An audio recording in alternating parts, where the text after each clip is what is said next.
Test. Hello, welcome everybody. Good morning. Good morning. I hope you are enjoying your breakfast. My name is Abe Layden. I'm one of 3 Douglas County commissioners, and I wanted to welcome you to the Douglas County Mental Health Initiative. Before we begin, I would like to invite up Pastor Mike Pahemis from The Rock. I will just tell you, regardless of your faith background, this is an individual that's deeply committed to mental health in this community and ensuring that we all have a sense of wellness. So we'll have Mike come up and provide a brief invocation. Thanks, Mike. Yeah, I didn't say brief. Nobody told me it was brief. When you get a pastor up here, nothing's brief.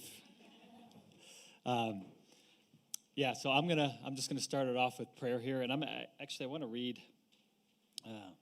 I'm going to read Romans 12, 9 through 16. I'm going to read these verses and then just pray into it. But we serve a great God, and I believe in these times, we need him more than ever. So this is what it says, and I feel like this is a great word for all of us in these times. Don't just pretend to love others, but let the inner movement of your heart always be to love one another. Despise what is wrong and embrace everything that is good and virtuous. Be devoted to tenderly loving one another with genuine affection. I love this part. Try to outdo yourselves in respect and honor of one another. Never be lazy, but be enthusiastic to serve the Lord, keeping your passion toward him boiling hot. Let this hope burst forth within you, releasing a continual joy. Don't give up in a time of trouble, but commune in prayer with God at all times. Take a constant interest in the needs of God's beloved people and respond by helping them. Always be eager to practice hospitality. Bless those who persecute you. Don't curse them. Pray that God will bless them. Celebrate with those who celebrate and weep with those who grieve. Live in harmony with each other and be mindful of one another's worth as you are with your own. Don't live with a lofty mindset, thinking that you're too important to serve others, but associate with the lowly and identify with those who are humble-minded. Don't think for a moment that you know it all. So, Lord, this morning, I thank you for this opportunity we have to come together, to celebrate this unity of a community coming together and serving those that are in need. Lord, I pray that you would continue to give us your heart for others, that we would love as you loved with a laid down sacrificial love, putting others above ourselves. And Father, I thank you that we're going to do that in a spirit of unity, that we're going to do it with oneness, coming alongside each other, that we realize we can't do this alone. We're never meant to do it alone. And even as we're going to see today, the importance of working together as one. So, Father, I pray that we would have our eyes on you, that we would be linked together, and that you would bless the things that we put our hands to as we have your heart in this time. In Jesus' name, amen. Thank you very much, Mike. And I think Mike is so representative of so many partners we have in the faith community, regardless of your background. It's really a wonderful testament to how connected these pastors and ministers are to our mental health. Well, I would have to say, is there anybody in this room that couldn't use a mental health day? I'm going to put my hand down. My goodness, after 18 months, we are so incredibly thankful that all of you are here with us today. And if you are an elected official in the room, could you just stand up so that we could recognize you?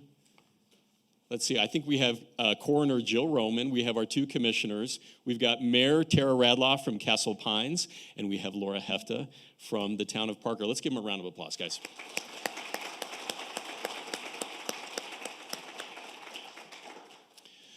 Today we're here to honor and celebrate the journey that all of you have been on. And for many of us in this room, you're caretakers, you're leaders in this community. And you have probably seen people that have struggled. You have worked with people that have been challenged. You've probably lost people, either personally or worked with those that certainly have struggled over the last 18 months and before. We know that mental health is so critically important for all of us. And we often say in Douglas County, it's important to also care for the caretakers. And all of you in this room are also caretakers that are out there as bright lights in our community, making sure that we are doing well and succeeding in our roles. So we're here to celebrate the Mental Health Initiative, the community response teams, the CARE Compact, certainly the year of work we've put into 988 legislation and ensuring that there are a lot of solutions associated with mental health that we can all celebrate. But what I'd like to do is maybe just level set. If we can all just stand up and begin with a little wellness. Let's all just stand up real quickly. And what we're going to just reach your hands up into the air, real big stretch. And what we're going to do is just, release your hands. What we're going to do is just breathe in for 5 seconds. We're going to breathe in gratitude, joy, and peace. And then we are going to breathe out any negativity, upset. I'm going to take off my title right here. We're going to take off politics. We're just going to focus on wellness and mental health. So let's just breathe in that joy for 5 seconds. Breathe in real deep. Good. And then let's just exhale for 3 seconds. Let's breathe in again, 5 seconds, breathe in that joy, that gratitude, that peace. And in 3 seconds, just release that negativity. Release 18 months of just yuck. And the last time, do it real well. Let's breathe in 5 seconds of just really good energy, positivity, this beautiful day, and then breathe out anything that you need to release. Thanks, guys, and I'd like to welcome up Commissioner Thomas to begin us on our journey today.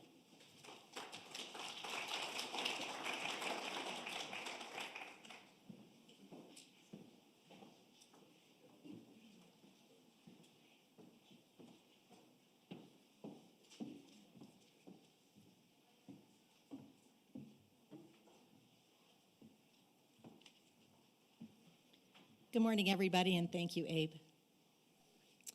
So I'm Douglas County Commissioner Laura Thomas, and I would like to welcome everybody who is here in the room and remotely. And I want to tell you why this is so important, that we are all here today working on this. I was the elected coroner in Douglas County from 2011 to 2015. In 2014, we were called to a horrific murder-suicide case. This was a case with a young man with severe mental illness problems, and his mother had been working with the county to get her son help, and his case fell through the cracks. He didn't get the help that he needed. He was able to get a hold of his mother's firearm that night. She was a single mom raising 4 children. Her husband had taken his life because he also had mental illness. The young man, Robert, shot his mother, chased his sisters around the house. One of his sisters jumped out the window, the second floor of her bedroom, and broke her back. She's now paralyzed. The other sister laid under the bed on the phone, begging for help from the sheriff's department. Robert went downstairs where his mother was and took his life. After that, Douglas County came together and said, "This is Douglas County, and we are going to solve this problem."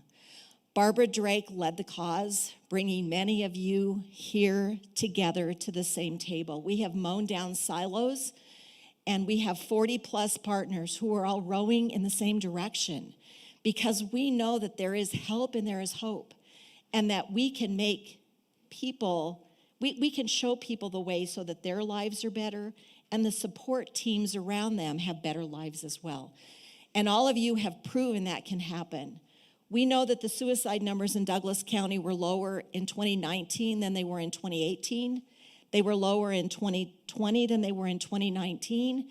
And the coroner recently told us that they have had so far 34 suicides. Last year there were over 50. So I think that your work together is making a difference. So thank you for being here. I also have the pleasure of serving on the state's new Behavioral Health Transformation Task Force subpanel. What that means is that the federal government has given the state millions, in fact, billions of dollars. The state legislature put $450 million towards mental health. Right now, there is a task force of 25 legislators. It is supported by 25 other people on the sub-panel. I was nominated to be on that committee to represent council people and commissioners across the state. In fact, there's a call going on today from 9 to 3. So after we're done with this section, I'm going to be listening to this meeting because we need to figure out how we spend this $450 million from the state in ways that support all of the work each and every one of you are doing. So now it is my personal and professional privilege to represent Colorado counties to help ensure access to behavioral health and substance use disorder services for all. As demonstrated by my support for the sustainability of Douglas County's mental health initiative and its programs, as well as my decade-long dedication to suicide prevention, I care deeply about this public health issue and its impacts. It's now my pleasure to introduce the next speakers. And I understand they're going to be here remotely. The first one is Shannon Breitzman, who is the principal of HMA Associates. I had a contract working with the state health department for 7 years on a project that researched homicide and suicide. That's where I first met Shannon. She was a bright star then, and she has become even brighter, and we are very honored to be able to continue working with Shannon. She's an agile public health professional with expertise in marijuana legislation, opioid abuse, injury and violent prevention, and behavioral health promotion. Trained in collective impact and lean facilitation methods, Shannon has a collaborative approach. She bridges mindsets and jurisdictions, crafting solutions to address shared risk and protective factors across multiple public health issues. Shannon coordinated the development and implementation of the statewide violence and injury, mental health, and substance abuse prevention and intervention initiatives for the Colorado Department of Health and Public Safety, for the Colorado Department of Public Health and Environment for 15 years. As a branch chief, she led the development of the nation's first state retail marijuana education and prevention program and campaign, now an award-winning national model. Shannon understands the complexities of legalizing recreational marijuana and how to proactively mitigate potential post-legalization outcomes. Stakeholder engagement is a specialty. Shannon rallied human services, healthcare, business and education partners statewide to embrace a child abuse prevention project that changed the paradigm from intervening with troubled families to building strong families through system and policy change. She brought together law enforcement, treatment, and public health officials with previously divergent points of view to develop a coordinated plan to counter the state's growing heroin epidemic. Shannon has 2 master's degrees from Notre Dame de Moore University in California and a bachelor's degree from the University of the Pacific. Shannon, are you online already? I am here. Can you hear me? Welcome, Shannon. Thank The you. next speaker is Laura Cinconi. Laura will be on the panel as well. Laura Cinconi is the Mental Health Initiative Coordinator for Douglas County, Colorado, where she works at the intersection of local government, public health, and behavioral health. Laura's primary role is working closely with Douglas County Mental Health Initiative partners, many of you here in the room, and guiding strategic initiatives aligned with the vision of a community-based integrated mental health delivery system. This intentional, partner-driven work spans health promotion, prevention, early intervention, crisis, acute, and long-term care, and relies heavily on the passion and dedication of community partners. Laura holds a Bachelor of Arts degree in anthropology with a social and medical focus, and a Master of Public Health degree from Indiana University Bloomington, which fed her interests in human behavior and health, and influenced her professional approach to community-based engagement and population health initiatives, including the impact of systems, institutions, and social determinants on health. Laura has watched the Douglas County Mental Health Initiative grow from its early stages through various program implementation cycles and into the diverse group of over 40 stakeholders that it is today. She feels incredibly lucky to have found a role that combines her interests in mental health along with her training in public health. She is encouraged by the ever-growing recognition of mental well-being as central to overall health and the power of community collaboration to create meaningful change at the local level. Laura?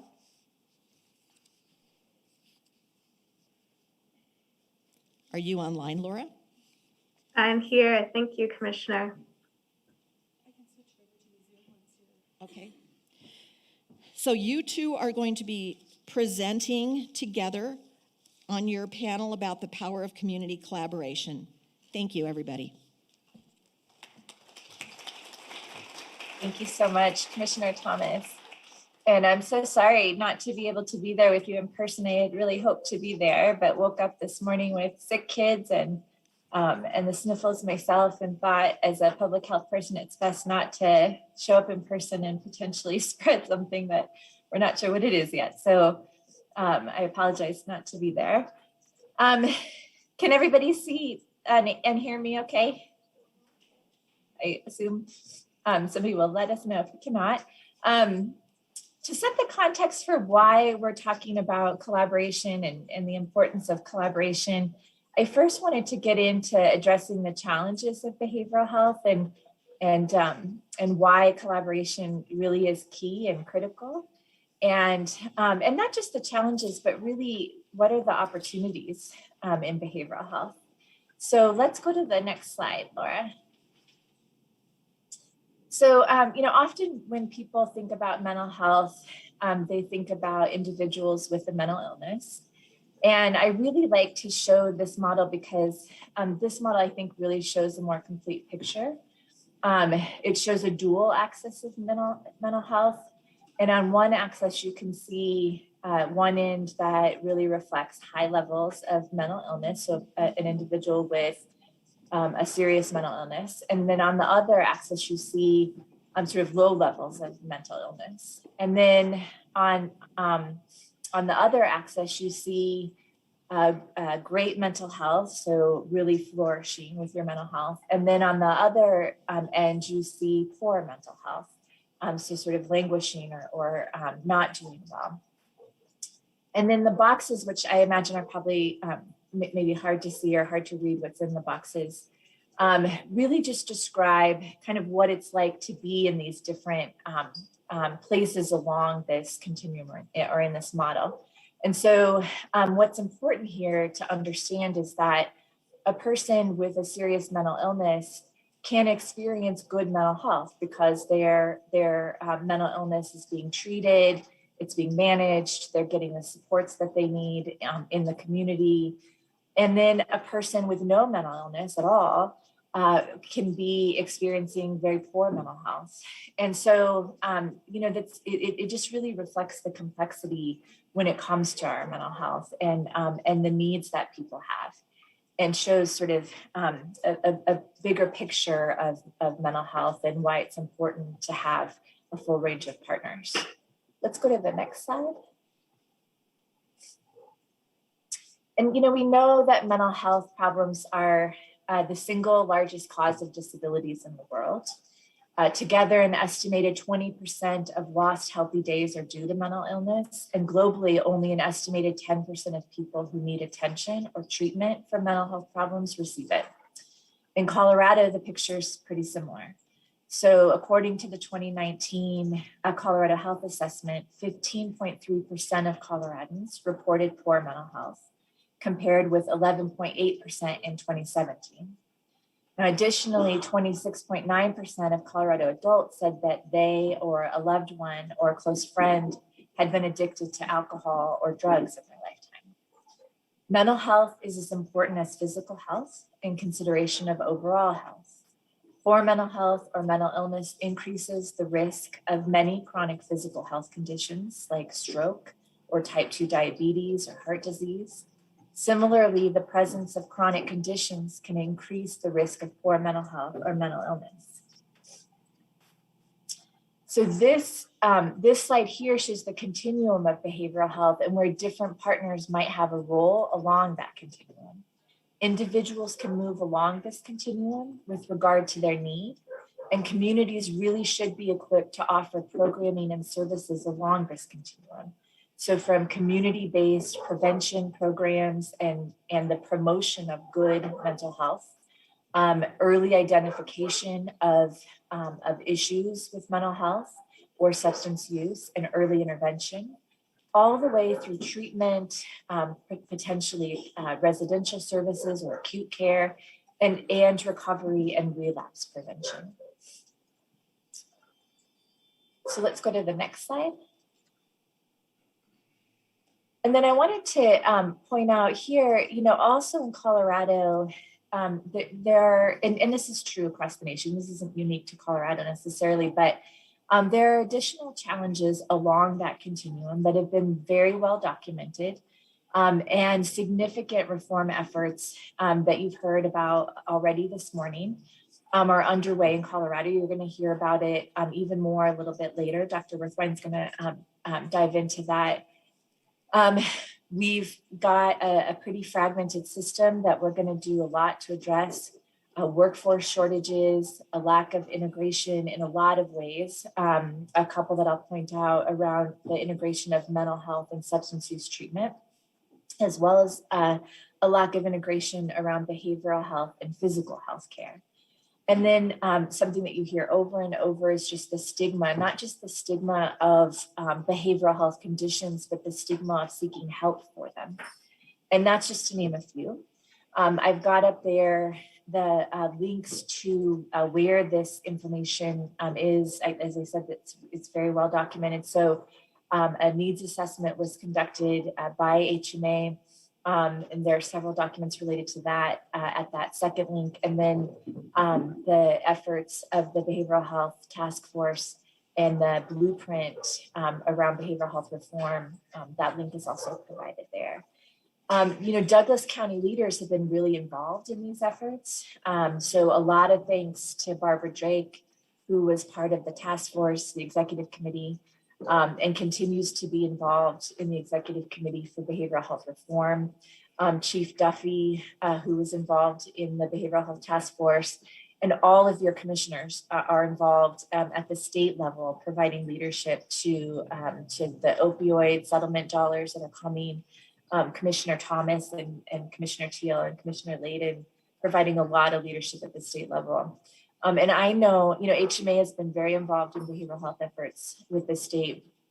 And I know the state's looking to Douglas County and has looked to Douglas County for your excellent work in behavioral health and the excellent work you do in community collaboration as a model. And forgive me for my sniffles.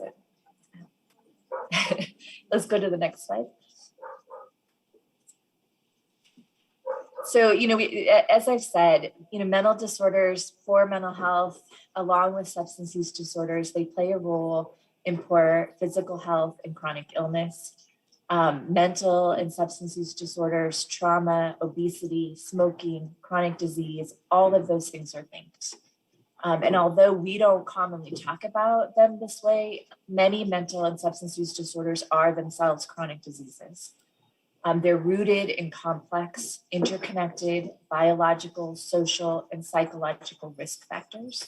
And to effectively address the challenges of behavioral health in our communities, we need cross-sector, multifaceted strategies that are coordinated, that are non-duplicative, that are mutually reinforcing, that are measured and improved upon, and that tap into the strengths and resources of partners that are coming together around a shared goal. That's what Douglas County's been doing for many years. That's what all communities should be doing around these issues. So that means, we have health systems that care about behavioral health, that are involved in trying to do something about behavioral health, justice systems, education systems, workplaces, CBOs, community-based organizations, social services, public health, and others have a stake in behavioral health outcomes. And there are many passionate people who want to make a difference along the continuum. So what do we do about that? Let's go to the next slide. So one framework that I like to use and promote a lot, it's not the only framework, but I think it's a good one, is collective impact. There's a lot to be learned from collective impact as a framework. It supports going beyond just coordinating activities or just collaboration. It goes beyond just sort of, coming to a meeting and sharing what your organization does or reporting out. It actually requires a little bit more than that. And you can see here on this slide, I won't read every single one, but sort of what's at the root of collective impact is that it's really structured. There's certain conditions that need to be met for it to be collective impact. And it involves a shared understanding about what the problem is that you're working on, that you're trying to do something about. There's shared agreement about how you're measuring your progress and accountability for that progress. Equity is really at the center of the work. And it really involves recruiting and co-creating with community members. And that's something that I've really seen in Douglas County with your DCMHI, is this cross-sector partnership and this co-creation of the work, of the activities, of your priorities. And that's critical to having collective impact. Let's go to the next slide. And so these are the 5 conditions for collective impact success. And again, as I mentioned, it's more than just collaboration. So you have that common agenda that you start with, right? It becomes your North Star. It is what you're moving towards. And it is your shared understanding of the problem and your common goal.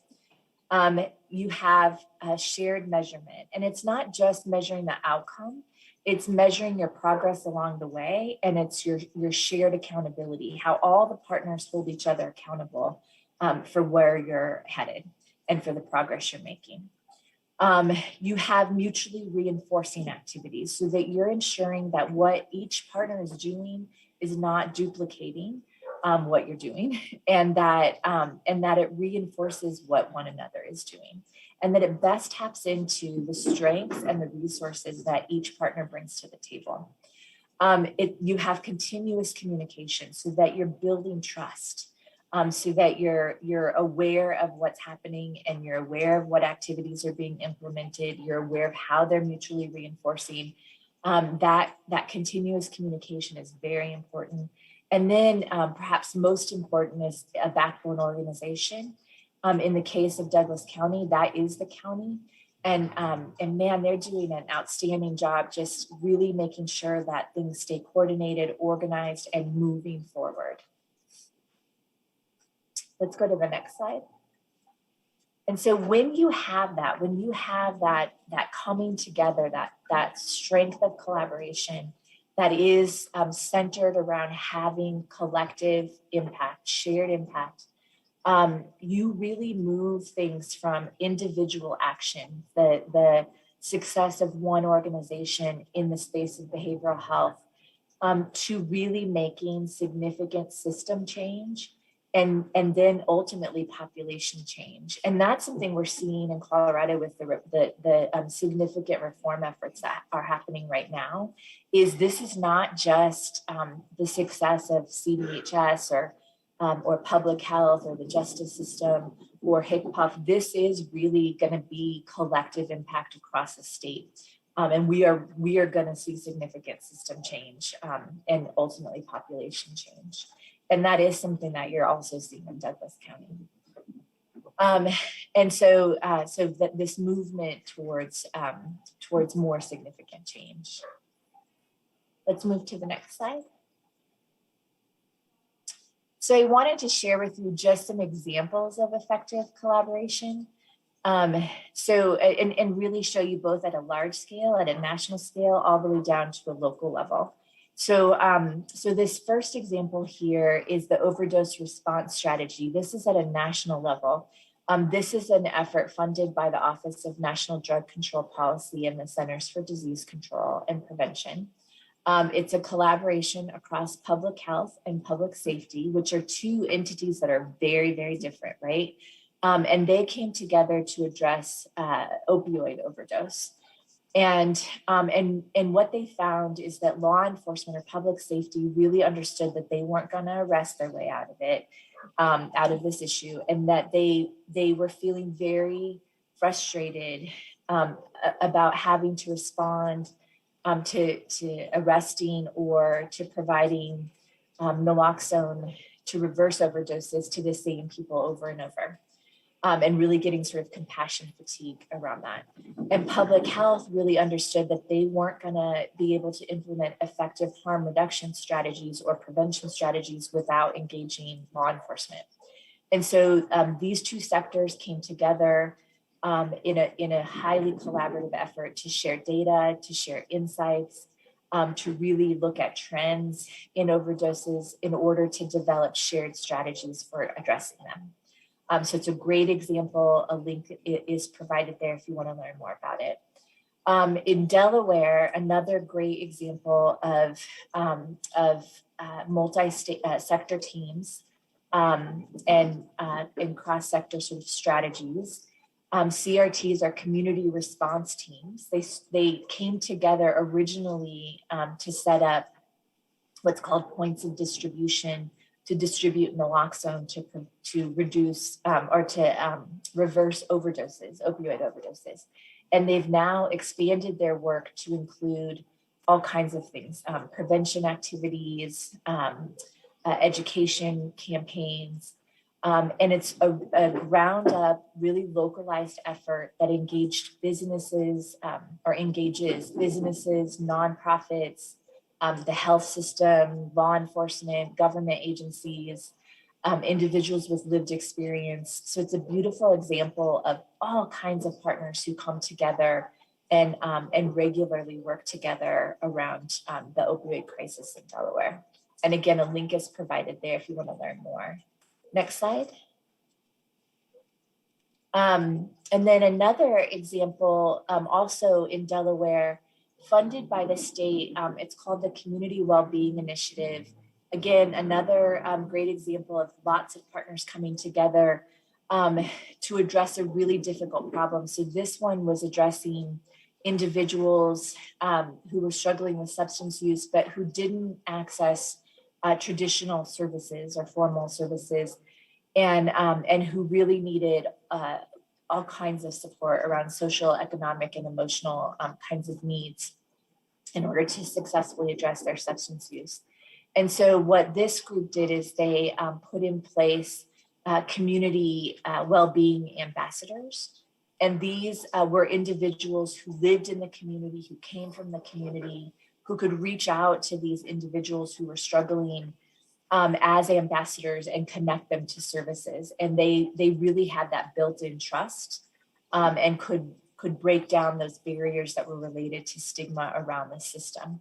And that really came from this sort of ground up approach and having all these partners at the table. Next slide. And the final examples are from Colorado, because Colorado just grows great work and stuff here. The first one is the Colorado Consortium for Prescription Drug Abuse Prevention. That didn't start out as a collective impact initiative, but it has since been evaluated for that and found to be effective for that. And that is again a cross-sector, both public and private partners addressing prescription drug abuse and for opioid stimulants and sedatives. And bringing together lots of different partners across state agencies, academia, and others. And so you can see the description here, the different work groups that are involved in that. And that's really grown and done some great work I forgot to include the link here, but you can find that information if you just Google Colorado Consortium. And then finally, last but certainly not least, is the DCMHI itself. HMA has been working with the DCMHI for about 3 years. And when we started and helped the DCMHI to create the blueprint that they are now working with, it was very clear to us that it was a beautiful example of collective impact and just a truly unique collaboration. So that unique community partnership is a great sort of moniker, because that is truly what it is.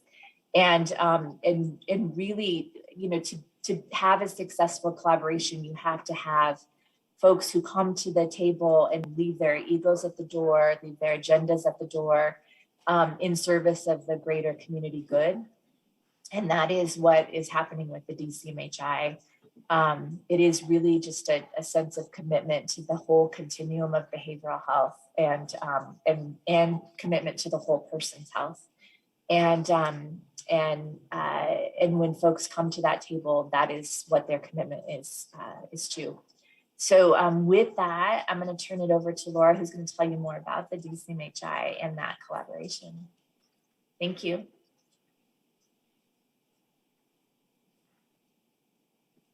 Thank you so much, Shannon. Hi, everyone. I hope I'm coming in clear. And if I'm not, I trust someone will pop into the screen and let me know that they can't hear me.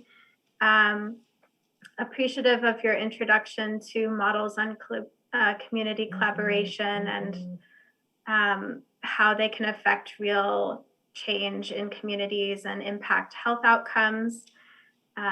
So quick introduction from me. I'm Laura Cinconi. I coordinate the Douglas County Mental Health Initiative.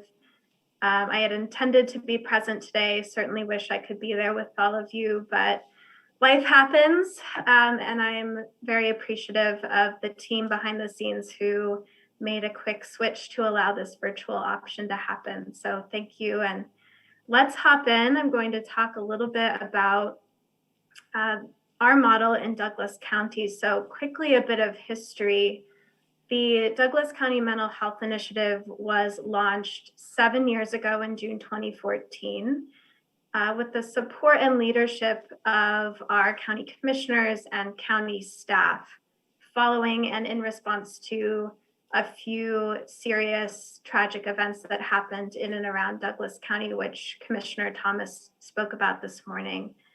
And what was really hoped was that through coming together in partnership, we could improve the health outcomes of Douglas County residents by addressing unmet mental health needs, connecting people to services, expanding access to care, and preventing those who were in need of supports and services from falling through the cracks of the mental health system. So after gathering as many perspectives and partners as possible, the Mental Health Initiative began its collective journey to understand the challenges, understand the gaps, where there was duplication, but also where there were opportunities to collaborate and make a real difference. So in preparation for today, I've been reflecting on the conditions that allowed the Mental Health Initiative to flourish.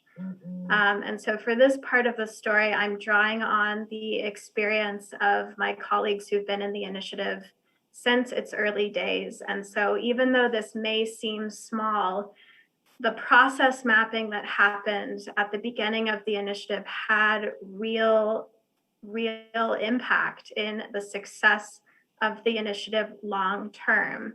So as Shannon mentioned through her observations, partners came to this initiative with the primary goal of learning versus owning or defending the way that the system was or wasn't functioning.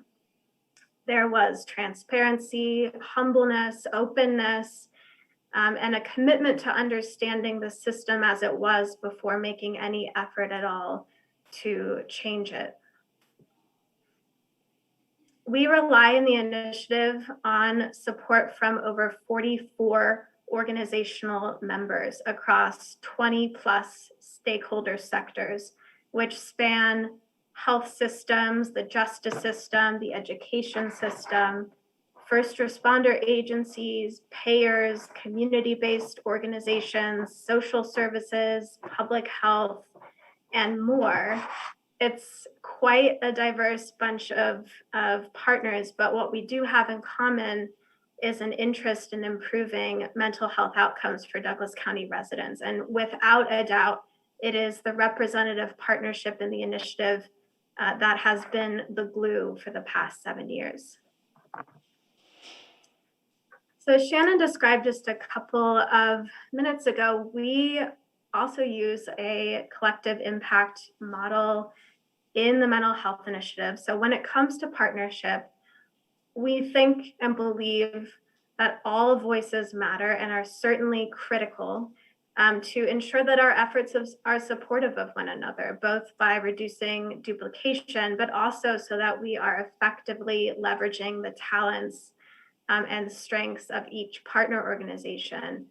We recognize that no single entity can do this work alone. So indeed, all of our programs and all of our strategies have multiple perspectives at the table, from the design phase all the way through implementation and evaluation.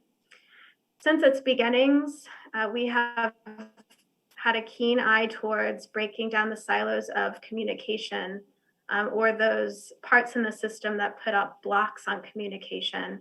So in that regard, we've had a very close and unique partnership with our county attorney's office. And many of our partner agencies have committed their own compliance officers to make sure we're constantly talking about ways that we can effectively share information and build a network system of care, which has a real impact on the quality of life of individuals in Douglas County. And ultimately, what we are looking for in the initiative are willing partnerships and getting to yes. A product of our blueprint for an integrated community-based mental health delivery system, which was created by the Mental Health Initiative. There's a link below this visual, and this is also on our webpage. It's very similar, or recognizes kind of similar aspects as the dual access model of mental health that Shannon presented, in that it recognizes that our health and well-being is flexible. On any given day, as humans, we change as our circumstances change. So naturally, our system of care, to be effective, needs to move along a continuum and be responsive to our needs.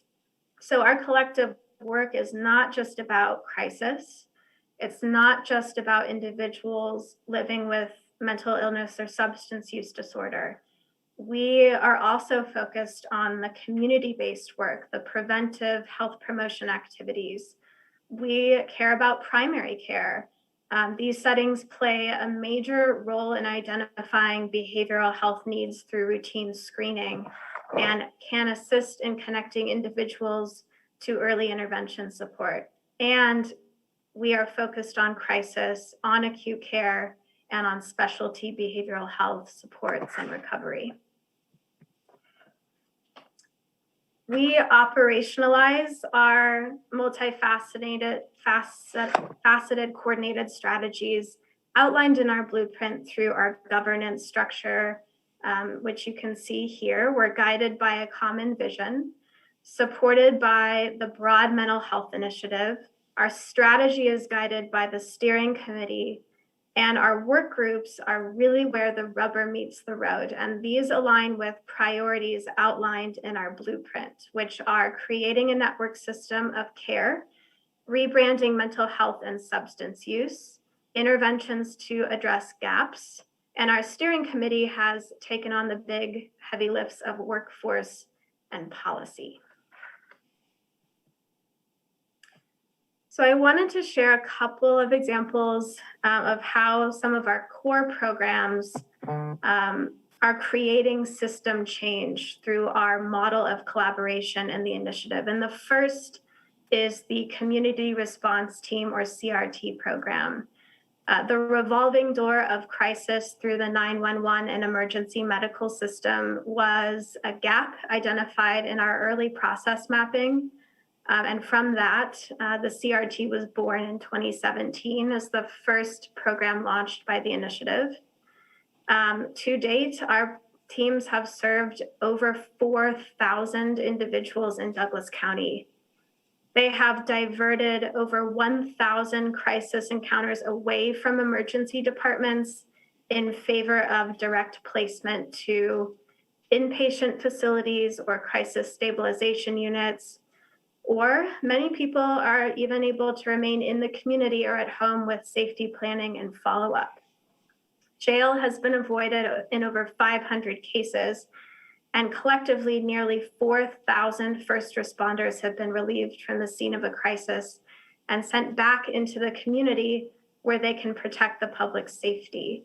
And we estimate conservatively that the CRT program has avoided and cost $6.46 million over the last 4 years. And another example of how we believe the CRT is creating system change is a decrease in 72-hour mental health holds that we've seen through the sheriff's office. So as you can see, after years of steady increases in mental health holds, when the CRT launched in 2017, we started to see a decrease. And we're not aware of any changes to protocol, policy, practice, other than the implementation of the CRT at the time. And the decrease that we're seeing in 2020, we think is probably more likely tied to the pandemic. The average monthly M1 count for 2020 was around 45, and we're seeing so far in 2021 an average of 53. So it's coming back up a little bit, but still wanted to give this example because it has trended down since the CRT was launched in 2017. The CARE Compact, which launched as a pilot in December 2020, offers the next ring of support around the CRT program and serves vulnerable adults with co-occurring mental health needs, substance use disorders, intellectual and developmental disabilities, and safety net social determinant of health needs like food and shelter. This data is from a survey of case managers and care coordinators from our 10 partner agencies. So anyone that was involved in a Care Compact team working with an individual was surveyed. And we were looking for input on whether the Care Compact was reducing duplication of services, improving transitions between levels of care, improving access to appropriate services and levels of care, addressing gaps or barriers to treatment, and the ability of the Care Compact to address social determinant of health needs.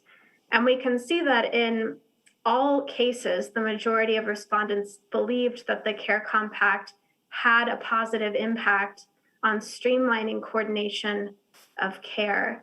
And to Shannon's point about shared measurement and accountability, this is the kind of data that we collect for our programs to make sure that we understand how they're running, but also know where we have room to grow. But so far, the Care Compact has served over 20 individuals, and we are seeing positive impacts on quality of life. In addition to those two programs, our work groups have supported the Let's Talk Anti-Stigma campaign by sharing messages via social media. And we've localized the campaign through filmed PSAs with our Board of County Commissioners and with local youth, both in English and Spanish.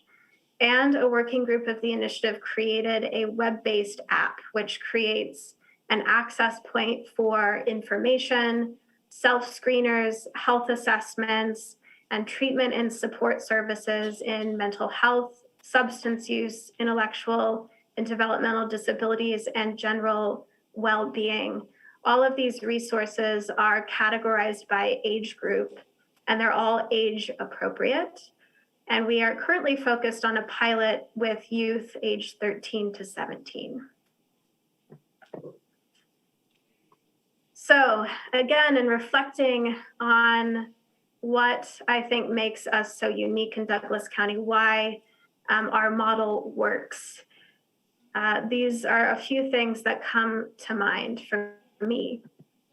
Timing. The foresight of county leaders to create the mental health initiative in 2014, and also the willingness of all of you as partners to jump on board, really positioned the county and the mental health initiative ahead of the curve. We have been prepared to respond to rising challenges and the needs of a rapidly growing county. This group launched one of the first co-responder programs in the state and has remained a model for co-responder programs that have come since. This group created a thorough blueprint outlining strategies to address gaps and now stands ready for the reform at the state level to pave the way for local solutions. Partners and governance. So yes, diverse, there are many of us, but again, we are all united around a common interest to improve health outcomes for Douglas County residents. Every single one of us, through both personal and professional experiences, have witnessed the gaps and challenges present in the behavioral health system today. And we care deeply about making a difference and making it work for people in Douglas County. Having a backbone, having dedicated staff to drive the work and maintain momentum is key. And our initiative's commitment to data collection and analysis and having those targeted work groups that really can dive into topics and projects, that is key to our success as a collaborative. We are action-oriented. Certainly, this group has been incredibly proactive over the years in identifying gaps and then doing something about it, actually turning that knowledge into action, launching programs, gathering data, making an effort to understand what we can do better. We are dedicated to programs that are impactful. And this impact we can see through our data. The things that we tackle are relevant, they make a real difference. And because this initiative has been so focused on collecting stories, collecting pieces of information, and sharing that with partners in the community, we can really tell the story of how this group is making a tangible difference. So really, to all of you, all the partners in the room, everyone joining via live stream, this is possible because of you. Very little of what I talked about today would have happened without your passion, your dedication, and your presence. So thank you seems like such a small thing to say, but just sending everyone abundant gratitude and thanks. This day is about you, and I hope that each of you enjoys the summit. So thank you all very much, and I will turn it back over to Commissioner Layden. Thank you.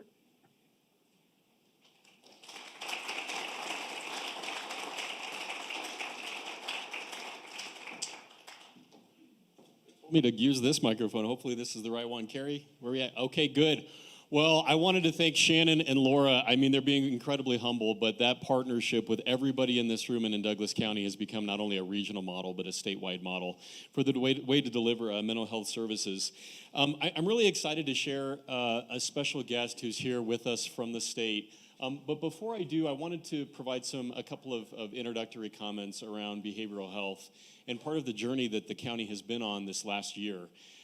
Like many of you, you're probably sitting here thinking, this is such a huge issue. I've been working on this issue. What can we do? What can I do in my role to do more? And I certainly, when I first began as a county commissioner 3 years ago, certainly was in that same mindset of there has to be something impactful and tangible for people to actually bridge that gap between the need for mental health services and actual services to address crisis.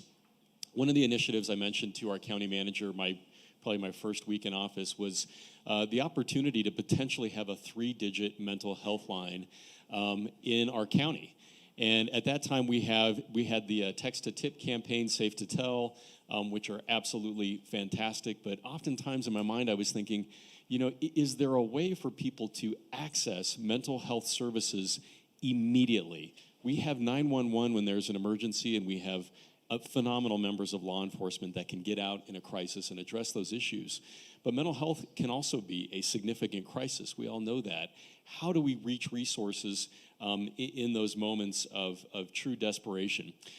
Fortunately, I was not the only one thinking about that. And a bipartisan group of legislators, one from Colorado and several in other states, brought forth legislation, federal legislation around the National Suicide Prevention Act. That was in October of 2019, and it was the 988 Suicide Prevention Line.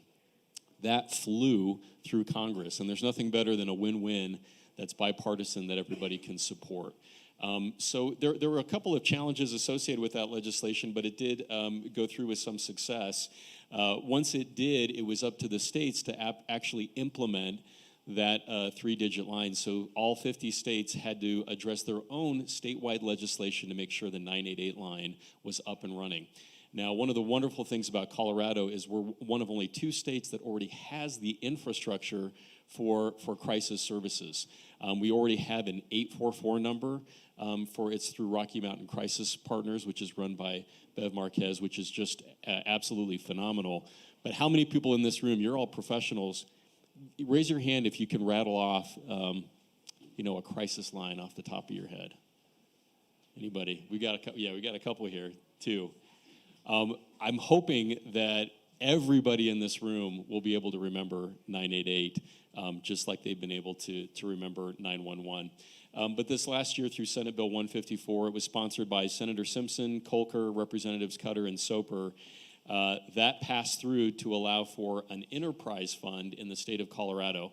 And our special guest today, I'm sure, will share a little bit more about that, but I've been honored to serve on the State Planning Committee for 988. And today we have with us, we're very thankful to have with us a friend and colleague, Dr. Robert Werthwein, PhD. He's the director of the Office of Behavioral Health at Colorado Department of Human Services, and that's a position he's had since 2017. Today he's going to talk about the work of Colorado's Behavioral Health Task Force and behavioral health reform efforts in our state. He directs operations and administrative oversight of the public behavioral health system, including mental health and substance use community programs, as well as the operation of the Colorado Mental Health Institutes at Fort Logan and Pueblo. He leads in providing policy, performance management, fiscal and administrative tools, and oversight to a large group of mental health facilities, treatment centers, and clinics statewide. He's got a doctorate in clinical psychology from Howard University and a postdoctoral fellowship with the Harris Infant Mental Health Program at the University of Colorado. So please help me welcome Dr. Robert Werthwein.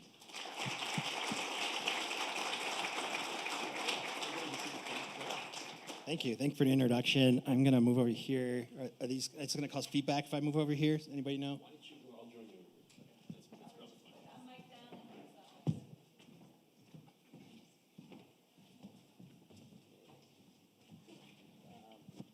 Here we go.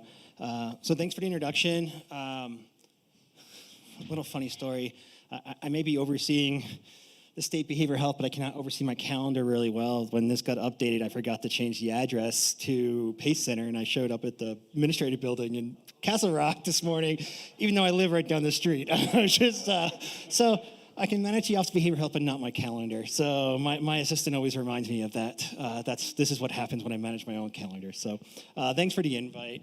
I'm going to keep this somewhat casual and talk a little bit about where we're going as a state. There's been a lot of work, and I often tell Barbara Drake this, that we're doing a lot of work, but we actually do seem like we're a couple steps behind Douglas County often at the state level, where we're going with behavioral health. And I see Captain Duffy here, who's been integral in our behavioral health task force work, and Barbara Drake as well. Both were involved in sort of what's not working, what's working, and where we need to go in behavioral health in our state. So, I don't even know the date anymore, but Governor Polis essentially created the Behavioral Health Task Force to reform our behavioral health system. There are many things that work well with our behavioral health system, but there are many things that don't as well. So what do we need to do that's different? Well, for starters, we're ranked at the bottom of states in this country, which makes no sense to me, but we are ranked at the bottom of Mental Health America's rankings for behavioral health. And the way they rank it is how many people need behavioral health services and how many people are not getting behavioral health services. So part of that ranking is we actually do a pretty good job identifying people who need behavioral health services. We've not kept up with the amount of services needed to provide that. So 1 in 5 Coloradans need a behavioral health service. Think about that for a second. 1 in 5, how many people in this room? Right, 1 in 5. So I'm one of those 1 in 5. That's 1 million people in the state of Colorado. Our system is not built, it's not functioning to serve 1 million people. And what's happening is it's falling on the criminal justice system to serve many of those people. And you probably don't know, we're under a federal lawsuit as it is. We have a lot of people going to court because law enforcement will run into, and I don't need to tell law enforcement in here, or the CRT team in here, but you run into the same people over and over, right? And then you get a little flustered, like the community's like, well, you gotta do something. You can't just leave them here because you're just gonna be back later tonight. So every one of those people get picked up by law enforcement, now have to go through the court process. A third of those, almost a third, are misdemeanors. Public urination. I mean, they're sort of charges for the purpose of trying to get someone services, right? The rest of us would have got a ticket and told to go home, right? Individuals who need services are actually going into the jails, and then they're court ordered to the hospital for incompetent to proceed with trial. Basically, it's just a way to get services for a lot of these folks. It's not really about their charges. It's about they need services, they need care. So we're clogging up the criminal justice system, we're clogging up the court system with individuals who just need help. And I say that because it's unfortunate that as a state, that's sort of where we've landed. And we never intended that, right? I think everybody through the decades has been very well intended when it comes to behavioral health in Colorado, but it's sort of where we landed. So how do we untangle that is sort of the next step. So I'm big on, and if I say anything, I'm from Jersey, so I tend to use a little foul language every now and then. Forgive me if that happens, but I'll say this. I'm big on, I got to clean our own house, and I was having a conversation with Bill from All Health yesterday, and we have a similar philosophy of we're not perfect. We're not perfect. It's important that we get we clean our own house up if we're going to ask for help and we're going to ask for to be trusted to do more. And I do have to commend All Health and under Bill's leadership over the last, we came on just about the same time, about 4 years. It's a different organization today. And now I'm not blaming the old organization either. Not. It's a lot of pressure. Right? It's a lot of pressure to be that organization that's supposed to serve your community with the resources you have when the ask is so much larger than the resources you have. What happens, though, is that all in the criminal justice system. So the delta, the difference, right? Everything that our behavioral health system can't serve all falls in the criminal justice system, which is a horrible, horrible way to go. We have 342 people today waiting in jail to go into the state hospital. It's the worst it's ever been. We were at 39 people the day before COVID hit. And now we're at 342. 2 people successfully committed suicide in jail. That's not okay with me. That gets me angry. It gets me angry, right? Because not only I'm actually legally responsible and liable, my attorneys, the AG's office will be freaking right now for me to say that in public. But it's the truth. So how do we fix this, right? So we got to get our own house in order, and I think it's what's really important about getting our own house in order. Let's see if I do this right. Let me click on it. There we go. I'm going to skip over this and show this. I'm the most anti-bureaucratic government guy you've ever met. I really am. It's why I love working in state government. There's nothing better than being like, oh, I got a pragmatic, realistic solution for this. Why are we doing it this way? It's actually makes me look a lot smarter than I am in my job, right? Because I just go in and I'm like, well, why are we, what's pragmatic about this, right? This is what our system looks like today. It's not good for us as a state. It's not good for you as a community. It's not good for providers. When providers have to do all these lines, comes an administrative burden with every single line, every single one of those lines. So what you're seeing here is the various state governments. You have courts up there, and then you have CDE out here, which are two entities that are not in the governor's purview, but are important. Probation is one of our largest behavioral health providers in the state. You have your crisis system, you have your substance use, you have your Medicaid, which is the RAY. You got community mental health centers who contract directly with state agencies, contract through the RAYs. You got county government and schools doing their own grants and efforts to meet constituent needs. You got federally qualified centers. You got specialty providers for substance use.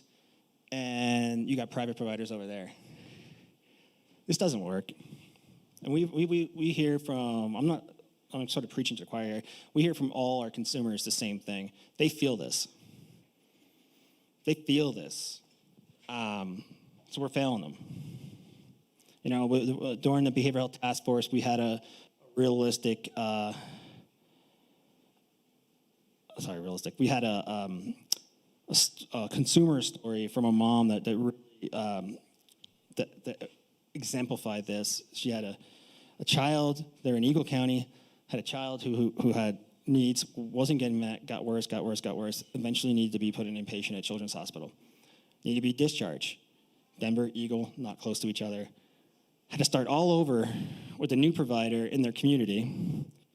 And then every time they had to step down, they had to start all over and all over. And then there was a disconnect with the school. That young person took their own life. They felt helpless starting over and over and over and over and over. They didn't feel like they were going to get anywhere.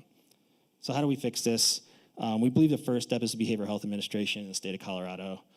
That is the proposal that's on the table today. There will be a bill, and there will, coming this session, there was a bill last session to create it. Now it's getting down to the details of what it looks like. So some things I'm going to share today, I'm not even sure I'm supposed to share publicly yet, but we're just going to talk a little bit about the BHA. I've talked to my team internally about the efforts we're going to. The Office of Behavioral Health right now that I oversee, we have community behavioral health, which works with our community providers in the community system in counties. We have 2 state hospitals.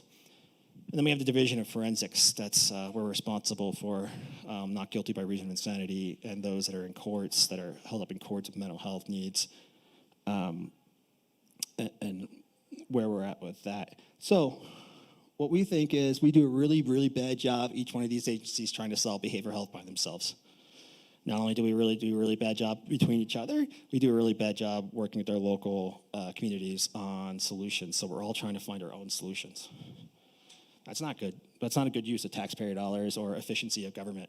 We're each trying to do the same thing. We're competing with each other internally for providers. In some cases, driving up rates and losing staff. It's still true. We're losing staff between each other because we're competing with each other versus saying, how do we solve this together? So what is the Behavioral Health Administration? It's not going to be the agency that does everything. It's going to be the agency that coordinates everything. The work across agencies, create shared goals, improving collaboration, driving accountability and transparency. This work comes up over and over and over again. I'm going to laugh because I had a meeting with my one of my attorneys yesterday about privilege and about accountability, and I'm like, well, let's talk about transparency, and the lawyer's like, no, don't share any information, it's privileged. I said, but if we're screwing up, don't we want to be transparent about it?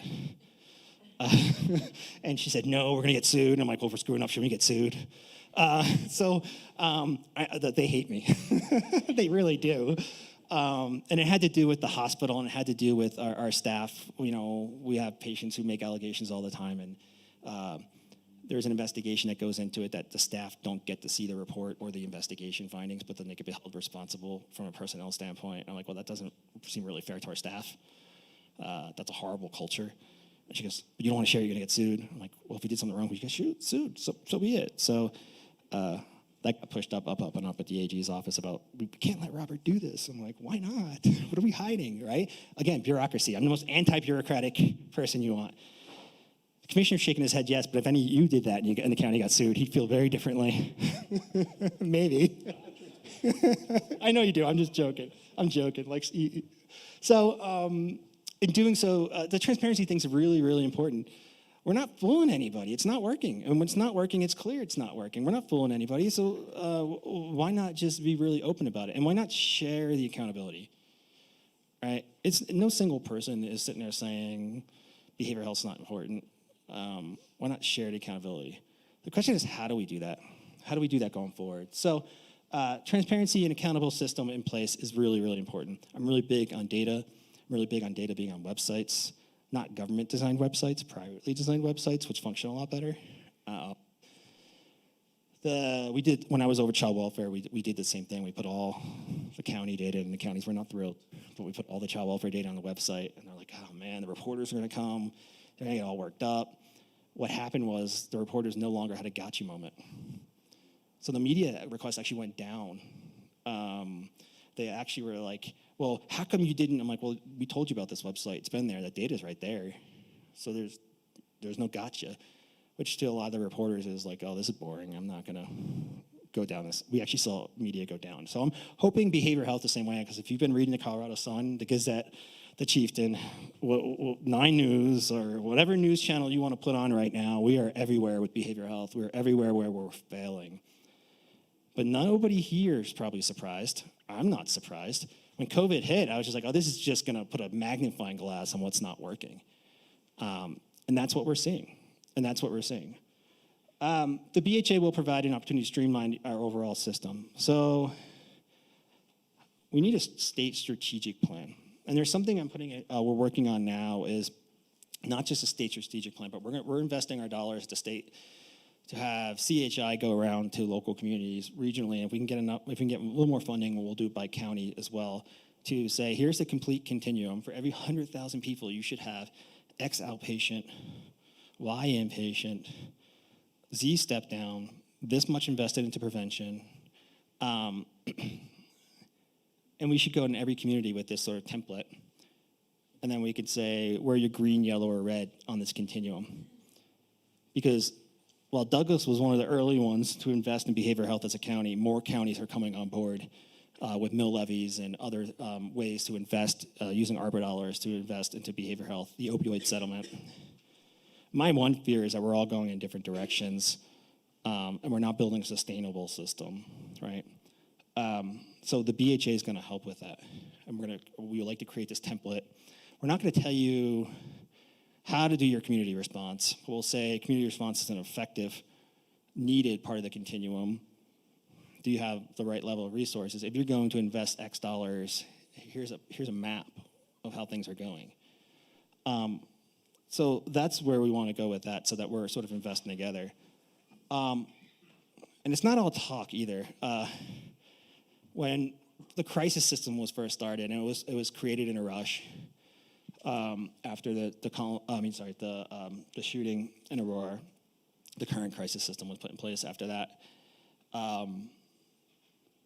The contract went out to providers directly. And there's some things that worked really well with that. There's some things that didn't. It got really confusing at times. What was crisis related, what was other business related, other service related from other funding sources. And Douglas County, and I'm not saying this just because I'm here, was one of the key catalysts, and Summit County as well, in changing just contracting with providers. Because then you all were creating the CRT system, and you were creating your own mobile response, but yet the state was funding a different crisis response system, and it just didn't make sense to me. So one of the first things we did was, after talking with several counties, is we decided to create sort of an administrative service organization that would oversee a network of providers and communities, so we could invest where the counties were already investing, if they were investing. If they weren't investing, then we could create that and start new with that. We ended up using almost all the same providers, by the way. It's just a different control. Well, it is really, and I think partially is because I started in Office of Children, Youth, and Families before my current job, and worked very close with counties, got yelled at by counties and child, but we had a really good relationship. And I really do think in Colorado, the only way it's going to work, the BHA, is if we built in the infrastructure, how we're going to approach this together. So,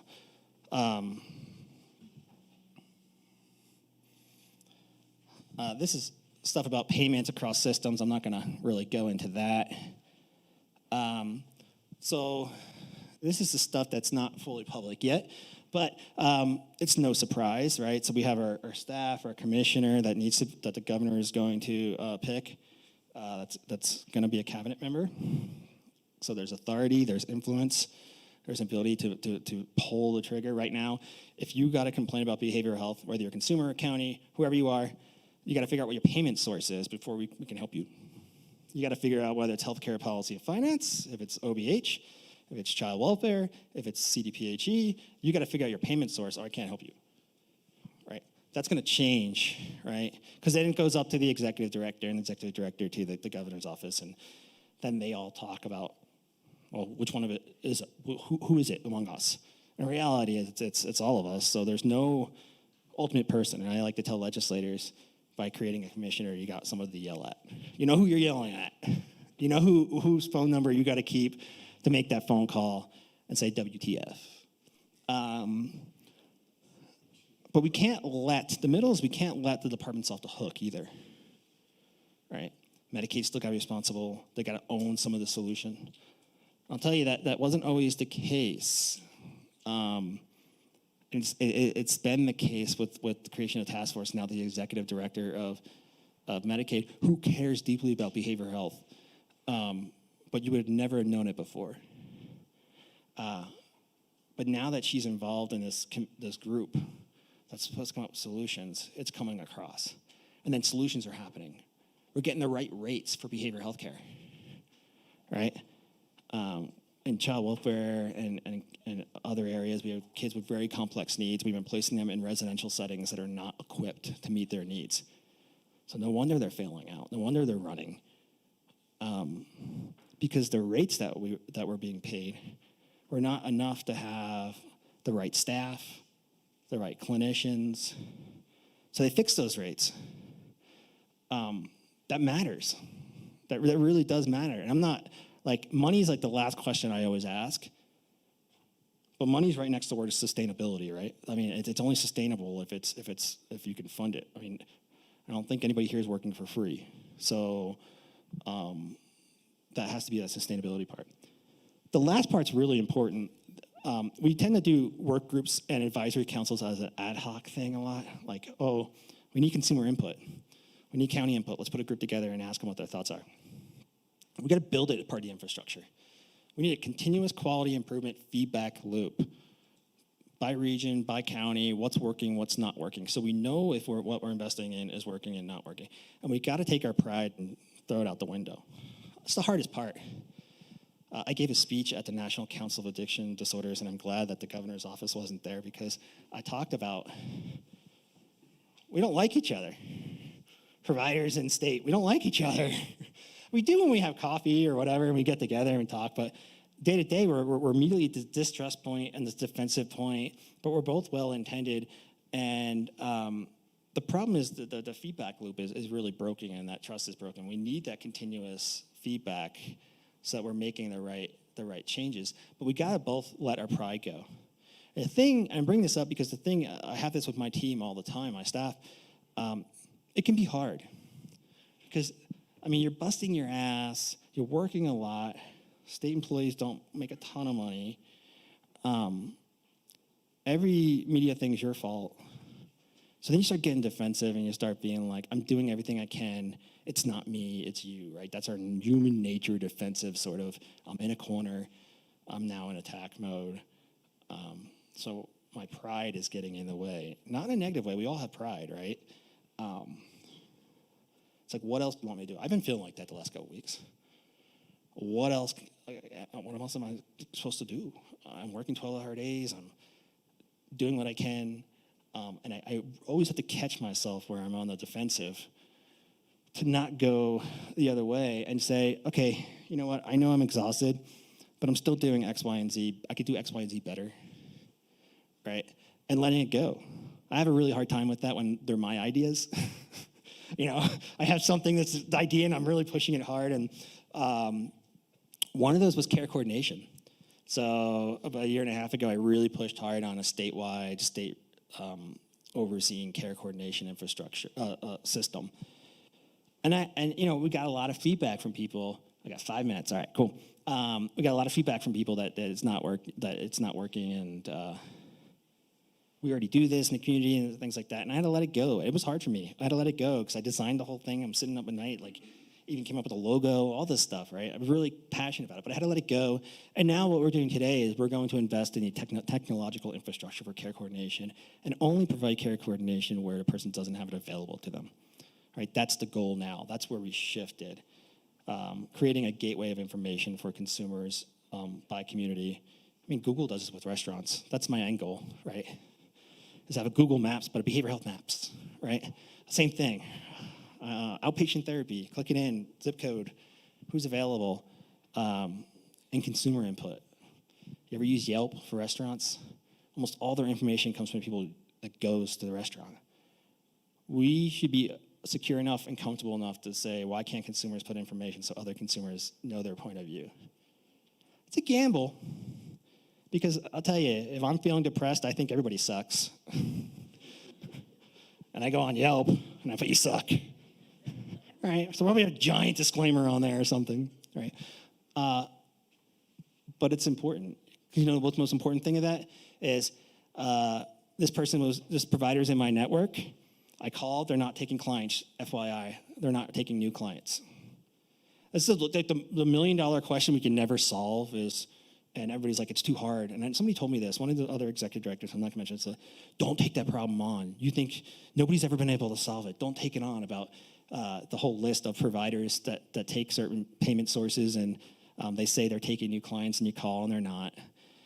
Don't take it on. The private sector couldn't solve it. You can't solve it. I said, well, consumers can. Right? So this is the kind of philosophy that we're really shifting to talk about a data source that exists that we can use, right? And you can control some of the narrative. I'm not saying Yelp like open-ended comments because that will not go well. But you can put, click this button saying provider says they're taking new clients, but they're not, and then give the provider a chance to respond, right?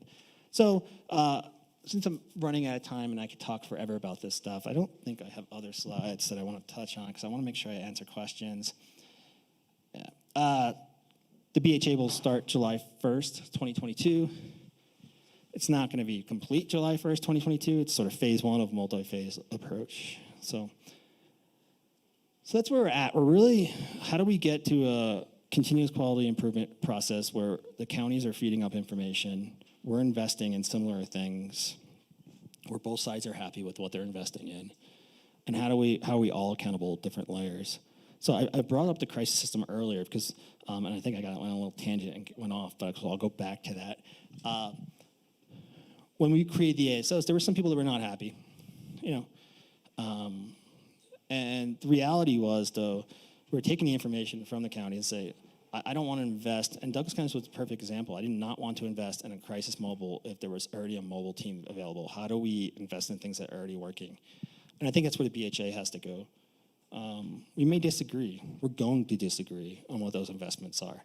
But at least we have to sit down and have that conversation. I find that when we do disagree, we're not that far off. I had a county that we just had this with the commissioners had to get involved because the sheriff and I get a little heated about mobile response, and they wanted to do it, and they wanted law enforcement to go to every single mobile response, and that's fine for co-responder, but for crisis, they wanted to be the crisis provider as well. And if you're going to be the crisis provider, you have to give the community the option between law enforcement and non-law enforcement. It's also not a good resource of law enforcement. So we really disagreed because he had in his head a certain program, a certain idea he did not want to let go of, and I did not want to let go of. The community needs to have the options of non-law enforcement response. If you're going to be co-responder plus the crisis response system, you have to do those things.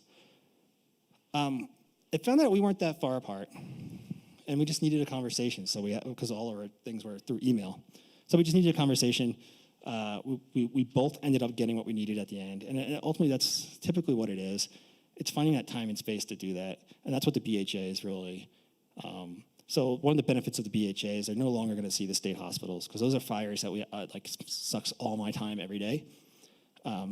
So really splitting the work up so the BHA commissioner has room and time to have those conversations and investments. So I think you can probably see why we're such huge fans of Dr. Robert Werthwein. That's a big job, being the director of the Office of Behavioral Health. And in high school, I was voted most likely to be a college professor, and I really believe there's nothing worse than being lectured at. And I know Robert is very big on transparency and accountability, so I would love to open it up for questions. At this point, we have about 5 minutes of questions, and then we'll have a little bit of a wellness break. Is that okay with you? Works. All right, sounds good. So I can run out into the audience with the mic. But what questions do we have for Dr. Werthwein?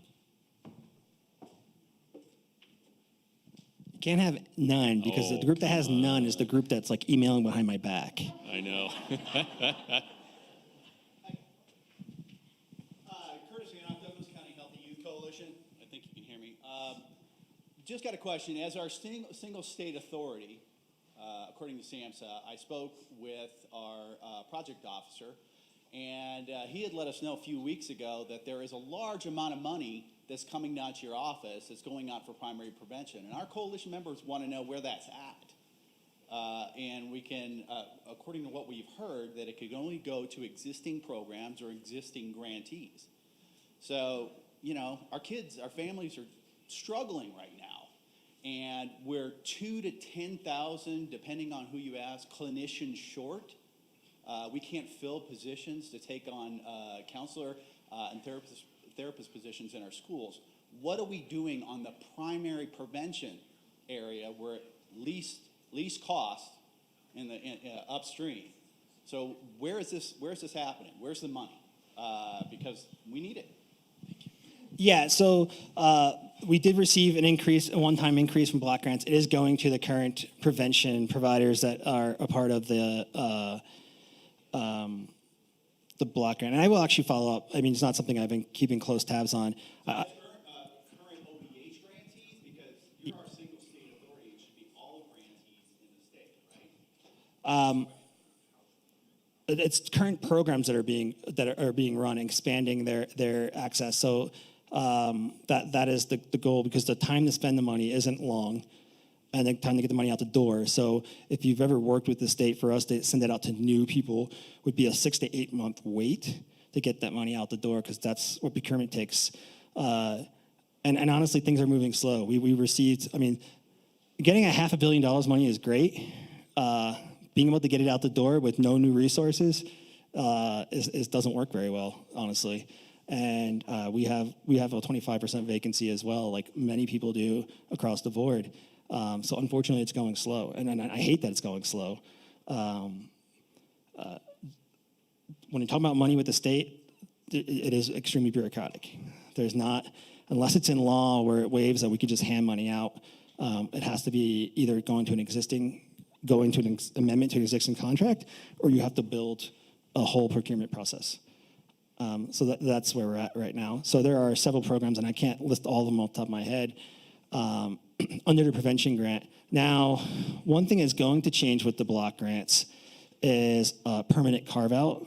So these are one-time funds, but a permanent carve-out to the block grant for prevention, which exists already, but expanding some of that prevention permanent carve-out, particularly around recovery services, and having a carve-out there, because that's not a carve-out right now. So those are some of the things that they're looking at as well. So, good question. Thank you for that answer. Other questions for Dr. Werthwein? Here we go. Andres, I knew you'd have a question. Here we go. Hi, I'm Andres. I'm from Senator Hickenlooper's office. The senator sits on the health committee, and so then I'm here to understand what type of engagement would you most appreciate from the federal government? What would be your dream scenario, your home run, so I can get to work on making that happen? I have a big list, just like the counties have a big list for me. I have a big list for that. One of them was achieved that we could do more on, which is the DEA. The DEA oversees a lot of treatment routes. Methadone specifically is one thing that they oversee. And we have mobile units in rural parts of the state providing medication-assisted treatment, which is an extremely effective method, but we were not allowed to use methadone. We kept complaining, and I actually think your office helped as well on sort of saying to the DEA, like, come on, like, this is antiquated laws, and we need to update it. The other is, every time we get a complaint about all the data collection, I'd say about 80% of data collection is coming from above federal too. We're doing this process right now in OBH, and I'm meeting with my team next week to talk about, do we need, what are we collecting? Are we legally required to collect it? And if we collect it, what are we actually using? I guarantee is like probably like half of the stuff we ask for we're actually using. Same thing probably should be applied above. There's got to be a certain level of trust as we go down, and this is where it all comes from, right? Somebody somewhere misused, this is how government works, right? Somebody somewhere misused a funding source, and now everybody's got to put data in. Everybody's got to go, every minutia needs to be recorded because it hit a headline somewhere and it didn't look good for somebody with influence. So the data collection is extremely heavy, and you can hear, providers will tell you all the time, their clinicians spend half their time doing data instead of seeing more clients. It's a workforce solution. We have a workforce issue. One of the workforce solutions is give your current workforce more capacity to see clients, and reducing administrative burden is one of the key and easiest solutions to that. Well, I'd be remiss. I mean, I sit on the State Opioid Settlement Committee with Attorney General Weiser, and that's coming down to, Douglas County will be its own region, $4.9 million for opioid settlement. I think the best thing that the federal government can do, and correct me if I'm wrong, would be to allow these regions to do what they do best. I think government's best that's closest to the people, and I know at least in Douglas County, we feel really confident about what we can do for MAT treatment and opioid settlements. Let's do one last question, and then we'll move to a little wellness break. One last question. Councilwoman Hefta. Good question from Parker. Here we go. So thank you so much, and I appreciate the fact that you're from New Jersey, by the way, so am I. So under this new system, initially you said you'll be focusing on the partners that are already in existence. What about bringing on new partners after that under your system? Will there be a process, a credentialing certification process to ensure that the partners you have are indeed performing the work and you're cutting the funds to those partners? Yeah, so there are a couple of things in that question. One, do we have enough money in the system? My governor still comes with my paycheck, so I'm not going to answer whether we have enough money and we need more money. But the other to that is credentialing, which will be a huge part of, and then the Medicaid system is going to rely really heavily on the BHA to help with that process.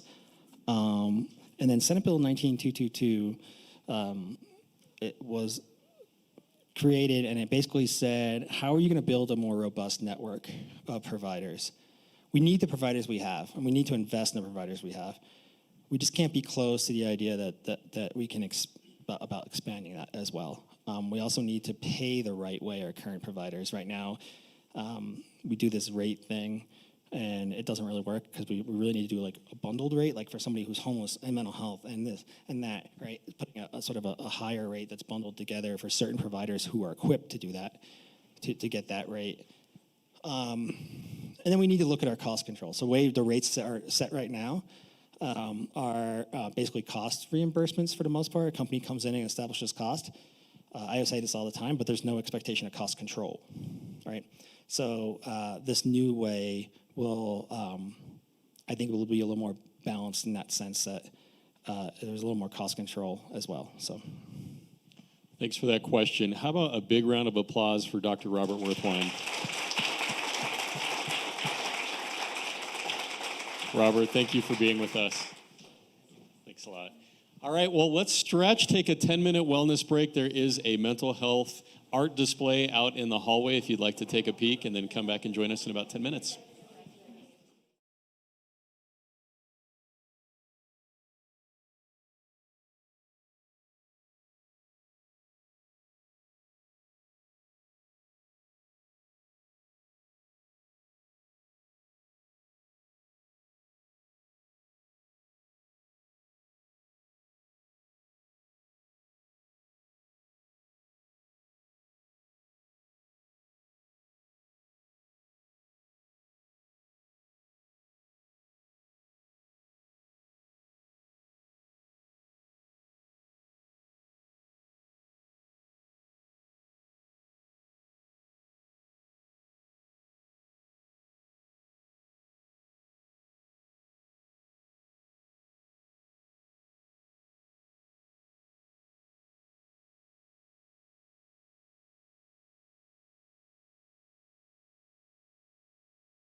Hey, I'm George.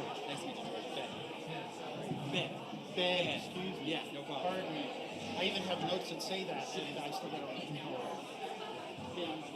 Hi, I'm Crystal. How are Crystal, you? Nice to meet wonderful. you. Hi, my name is Carol. Lisa Carol. Wonderful to meet you. I'm going to go ahead and get everybody back to order. I'll say you since you're going first. Does that sound okay? Okay, everybody. If I could ask everybody to please return to your seats.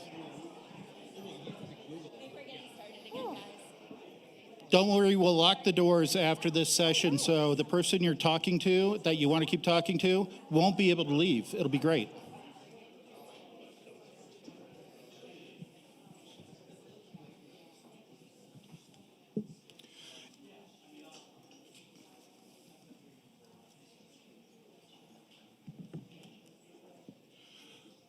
Well, everyone, I'm George Teal. I'm the final member of your 3 people who are your Douglas County Commissioners. I did not touch that laptop, I guarantee it. I know what I worked in IT for 23 years, and I did not touch that. I did not make that happen. Our next segment that we'd like to bring to you today is suicide prevention, a focus on veterans' mental health. And so to start us off, can I ask every veteran of the United States military in the room to please stand?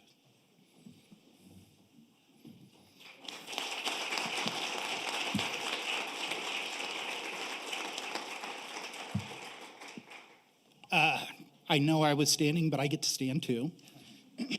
I too am a veteran of the United States Army, serving from 1988 through 1997. I don't know about you guys, but I still haven't gotten used to referring back to my early years as, the 20th century and using dates from the 1900s. I did notice that it looks like Councilmember Hefta snuck out on us. I hope she's coming back because her other title is Colonel Hefta of the United States Army's Judge Advocate General Corps.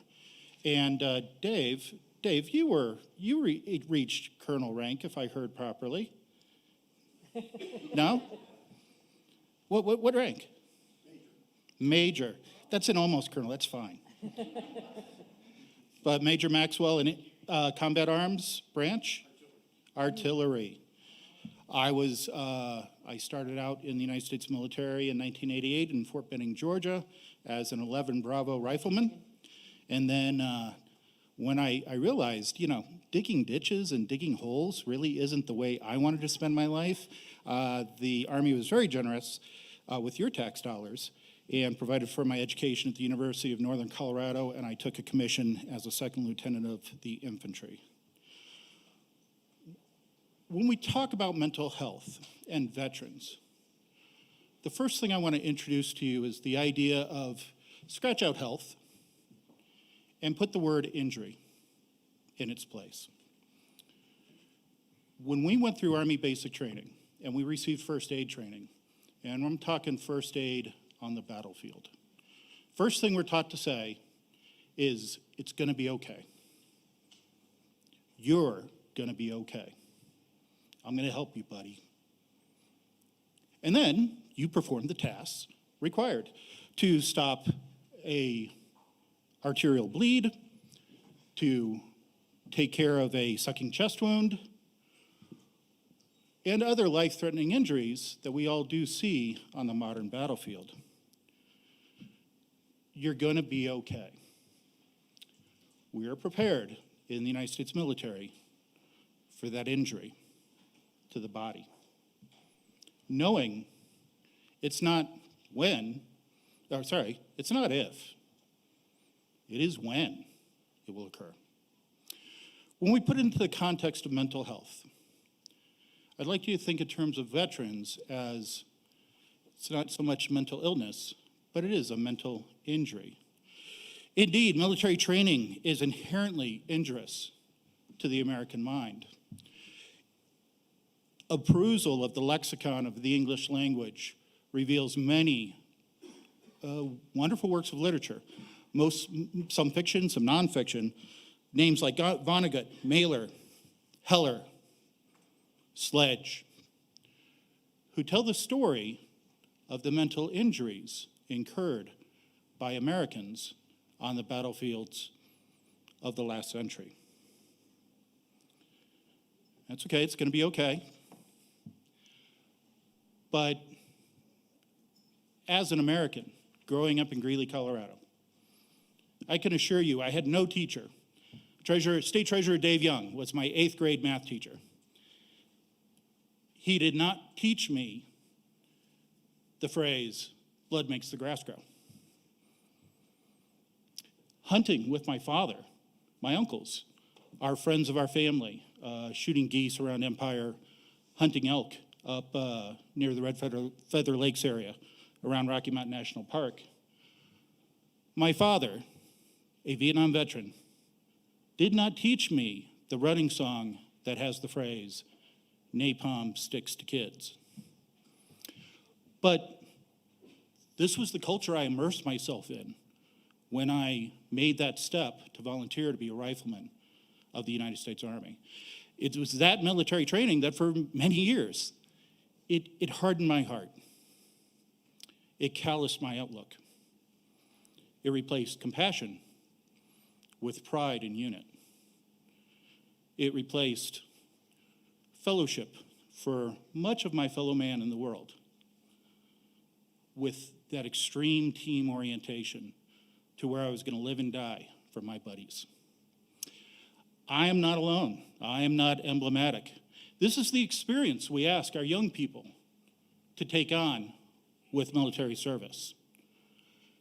And despite the critics of our culture who point to the violence in our culture, there is no baby boy, no baby girl born in America that was born and raised to be a killer on the modern battlefield. So what does that have an effect? Does that mean every veteran is inherently injured, inherently flawed? Have we ruined 1%, the 1% of our society that comes forward for military service? I like to think of the stories of our pro athletes. If you have the good fortune, like I've had, to speak to some of our pro athletes, names like John Elway, Peyton Manning, Mark Schlereth, one of our neighbors, still active in the Denver area. You know, they'll tell you, they've been retired from football for years. They're doing other things. They're sportscasters, they're celebrities. But yeah, there are still days that you wake up in the morning, you walk across the room out of bed, and something hurts. Tom Brady, I think, is famous, besides his exploits on the field, but he's famous for the personal disciplines he undertakes to stay healthy and to stay uninjured in what is otherwise a very violent sport of football. You learn to work with it. You cope. You get on with life. It'll be okay. That's the lesson we learn from our professional athletes. And quite frankly, from my personal experience after I left active service in the military, that was what I did. And I will tell you right now, I never had the experience of the modern battlefield. I am not a combat veteran. 10 years of my life was devoted to horrible days like that. But it was an experience that I got to sidestep thanks to the forces of history. We are ending a 20-year period where our youth have not been blessed with that benefit. We're ending a 20-year period where our youth have had to go out on the modern battlefield in the service of us.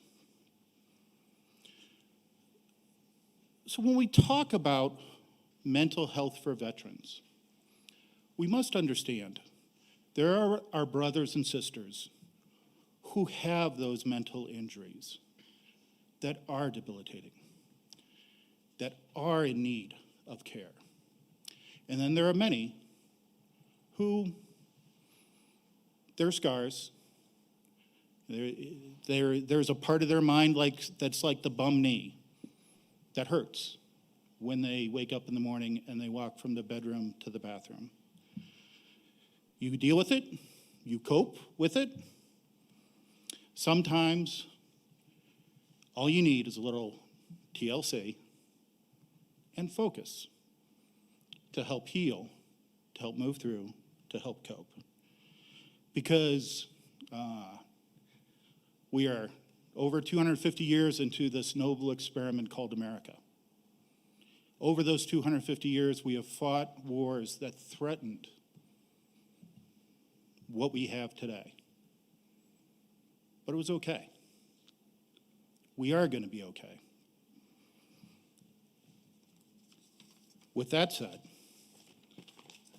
now that you've heard from the dumb infantryman, I would very much like to introduce your panel.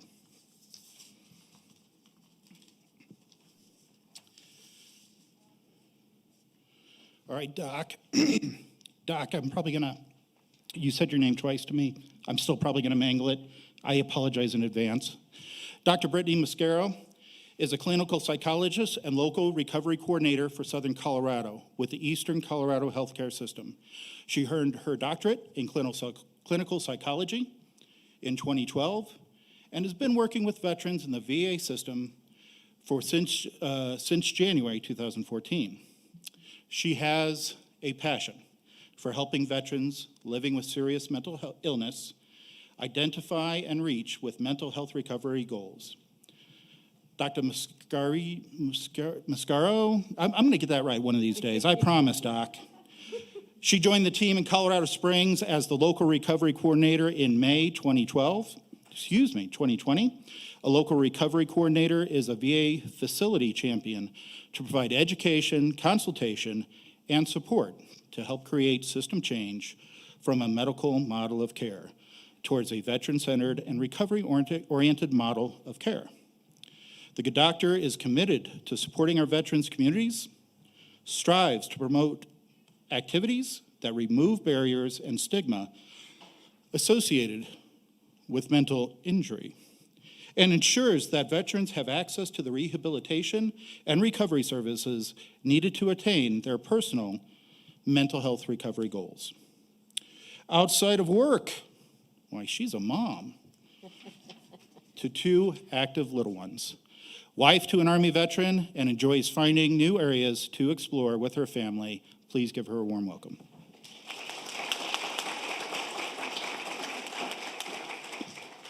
Ben Kremer is a licensed clinical social worker and is a suicide prevention coordinator for the Eastern Colorado Healthcare System. Ben has worked in suicide prevention program for 3 years and is the current acting manager. Prior to that, Ben worked in outpatient mental health as a psychotherapist and case manager for 4 years. So I confess to you the foolishness of my youth that caused me to actually volunteer to be an enlisted soldier, a 11 Bravo infantryman. And so our next panelist, Crystal Tabor, she has a special place in my heart because she had the job that is special to every single infantryman on this planet, quite frankly. She's a U.S. Army veteran who served as a combat medic and now serves as a lead peer support specialist for the Eastern Colorado Veterans Healthcare System, providing direct care to veterans being served by the Suicide Prevention Program at ECVHCS. Like all peers, Crystal has lived experience in the area of personal mental health recovery and serves our veterans with similar challenges.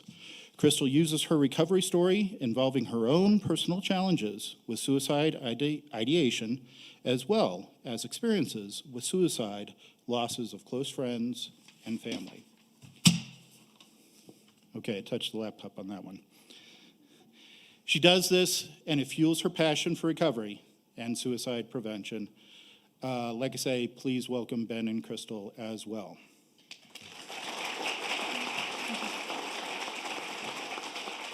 So with that said, instead of a bloviating politician up here taking up your time, I turn it to our very esteemed panel today to take over. Thank you.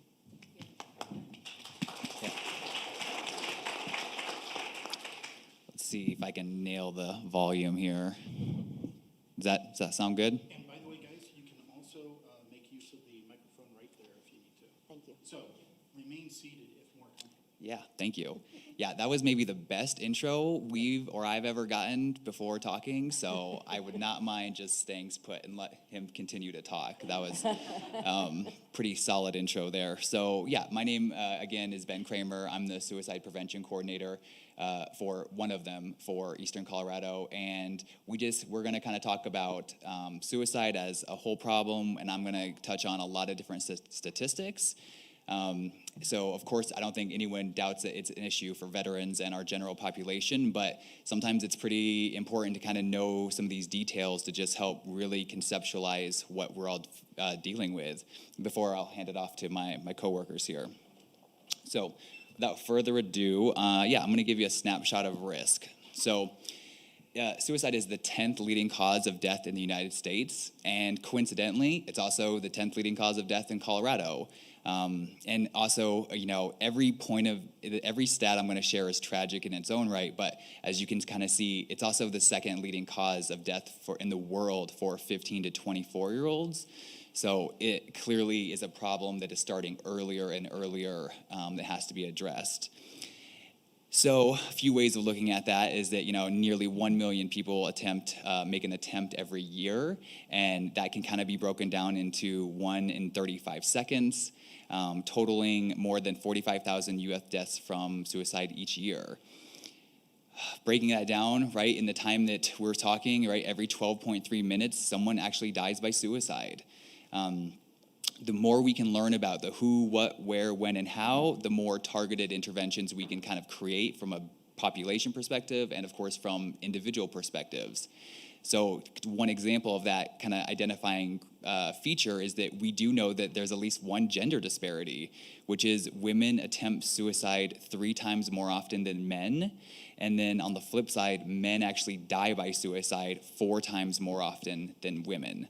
So clearly, there's always going to be different groups that we might potentially have different interventions or different strategies because, people are individual and people attempt suicide for individual reasons, but we also can use big picture data to really help understand what's going on. So data keeps coming in. It's usually a few years behind because it's hard to collect this type of data from the multiple sources. But you can see here in the top right that the rate of suicide was 2.2 times higher among female veterans compared to their non-veteran adult women. So what that tells us is that that's a pretty big difference, right, between women, veterans, and non-veterans. And then when you switch over to the males, it's actually only 1.3 times higher among male veterans. So that tells us that males are more similar kind of regardless of their veteran status, which either way points to knowing that, suicide prevention policies and strategies need to be applicable to everybody, of course, besides veterans. 2 groups that are kind of highlighted note are the males 18 to 34, as we were just touching upon with the Afghanistan situation, the last 20 years of combat experience. This group has the highest rate of suicide. So they are definitely, right, they get discharged, and we have to really get our hands on them as quickly as possible to make sure that they get the support that they need. The first year and first 3 years are a higher rate or a higher risk period for veterans transitioning because of readjustment and any other sort of common sense idea you could think about just going from one type of environment to a new environment. And then the other block that's really a concern are the 55 and older males, because that group is just so large that there's just more of them than everybody else. And of course, more population, more everything, the numbers tend to increase by that alone. So bottom line is about 69% of all veteran deaths result from firearm injury. So with this slide is relatively new in terms of data, so I was able to get this. So the main takeaways here that sometimes we, divide the United States into, sections, and so obviously Colorado is in the western section, as you can see for the blue. The two main highlights this slide kind of represents is that suicide rates in Colorado are significantly higher than the national suicide rate. So it means that we have our work cut out for us here, especially because it's just higher, the numbers are higher for us. And of course, if it's higher compared to the national veteran suicide rate, it's also significantly higher than the national general suicide rate. So you can just see here that for 2018, there was about 173 total suicide deaths for veterans. And then I thought I would kind of connect that dot with kind of the United States. So you can obviously see the different color codings, and it kind of goes from white to blue to dark. You can see that the western half is darker and bluer than the eastern half. Of course, who knows exactly why that is. And fortunately, Colorado is not as bad as it could be, as you see Wyoming and some of those other darker blue states. But the bottom line is it's a problem everywhere, and it's especially a problem here on the west side of the United States. So, of course, right, as we're going to talk about, like what the VA has to offer and, what do we do about this, it's kind of good to know, right, because the VA is the healthcare system for veterans, but veterans can, of course, get care outside of the VA. So you can kind of see here that roughly 50% of veterans do not use their VA benefits or the healthcare system. And then on the right side, you kind of see that veterans who use at least one VA benefit or healthcare service are the other half, but only about 30% of that half use all of the available resources. So the goal is, you can see at the bottom, there's not enough space for every veteran to come to the VA or all the VAs. The bigger point is that we need the communities, no matter if it's VA care or community care or whatever type of care, we just need to make sure they're getting the care that they need. You might have heard different numbers around what has been the number of veteran suicides per death or deaths per day. The true number at the moment is 17 deaths a day. And you can see here that 11 out of 17 veterans, they're not enrolled in our healthcare system. So that's why suicide prevention has kind of its internal parts about what we can do for the veterans who we actually have our hands on. And then we have a whole nother section about how do we support those other 11 veterans who we don't have our hands on. So this is pulled from actually the Colorado website, that's a Colorado State website. You can basically track up till 2018 the suicide death rates per counties. So this you can kind of see that the bluer counties are 9 out of 10 of them are in the Front Range, with Mesa County on the left being that other 1 out of 10 county that has the highest count. And you can see El Paso County is very dark. El Paso County, of course, has a lot of veterans, a lot of active duty members, and El Paso County has its own county task force. It needs extra attention, and we all know it needs extra attention, so we're definitely working on that. The two main points of this is that, of course, where more people live, that's where more deaths are going to occur, but we also can't forget about all of the rural areas, because rural areas, they can be harder to access care. There can be different cultures that maybe influence whether people seek care, so we can't forget about the rural veterans as well. So we kind of identified 6 different reasons that we think play a role in what creates our Colorado suicide risk. So one, we've identified that there is a higher gun ownership rate here, and as those couple slides ago were alluding to, is that most or 69% of firearms or suicides are caused by firearms. Firearms are obviously very deadly, and so guns equal more successful suicides. It's just the way it is, and so that's why a big piece of suicide prevention is, of course, engaging the lethal means safety component of gun safety, making sure people know about it and can have the potential protections they need if they so want to. Number 2, I just touched on, right, barriers to care in rural areas is always going to be a challenge. Hopefully the expansion of telehealth and telemedicine can support that. Higher rates of substance use, and those can, of course, then affect mental health outcomes. Obviously, an easy thing to note, too, is that we're one of the few, couple states that have legalized marijuana, so there's just even more access to, legalized forms of drugs or alcohol. Obviously, Colorado itself has a higher concentration of veteran population and active duty, and people often, when they retire, still choose to live here because hopefully we all like Colorado. Number 5 is population increase, which, as I've touched on, more people generally equal higher numbers, no matter what statistic you're talking about. And from that Colorado website 1 or 2 ago, that website also tracks industry. So you can see here that actually if construction jobs and the construction injury has the highest industry rate of suicide. So you can probably take a guess that there's potentially, more males, more young males working in that field, on-off work schedules, you name it. But we do have more and more data even about industry-related statistics. Healthcare is actually, I think, number 2 or 3 on that list. And then this is a relatively new area of research, but Colorado with its high elevation, we know that elevation is we've identified that elevation might play a role in how effective medications are metabolized. And if it's not metabolizing correctly, it's not working to its full effect, and therefore it's not playing the role that it could be. So, of course, the key here is, right, that no one issue, organization, or person or intervention can prevent suicide. It's multifaceted, right? So you can kind of see here from the bottom that, individual and population health, up to your social relationships, individual risk factors, where you live, do you have a job, family, right? Like any factor of life you can think about can kind of either be viewed as either a protective factor or a risk factor. So really, when you think about helping a veteran or helping any fellow community member, if you're helping them, you are, in a sense, playing a role in suicide prevention, even if you don't think of it from that perspective. We certainly do here at the VA. So the way we kind of say that is that, right, suicide prevention is everyone's business. Clearly, you all believe that, or you wouldn't be here today. Whether it's mental health or any other issue that people need support with, it really is everyone's business. It's our families, it's our friends, it's our communities. You go into any group of people, chances are, right, someone could raise their hand that they're a veteran, and that's important to keep in mind. So part of the kind of pillars, right, of course, we need to connect and reach with the veterans and their families, build community engagement, of course, change the conversation around suicide, right? There is and still a stigma around suicide, around talking about mental health and suicide, asking for help.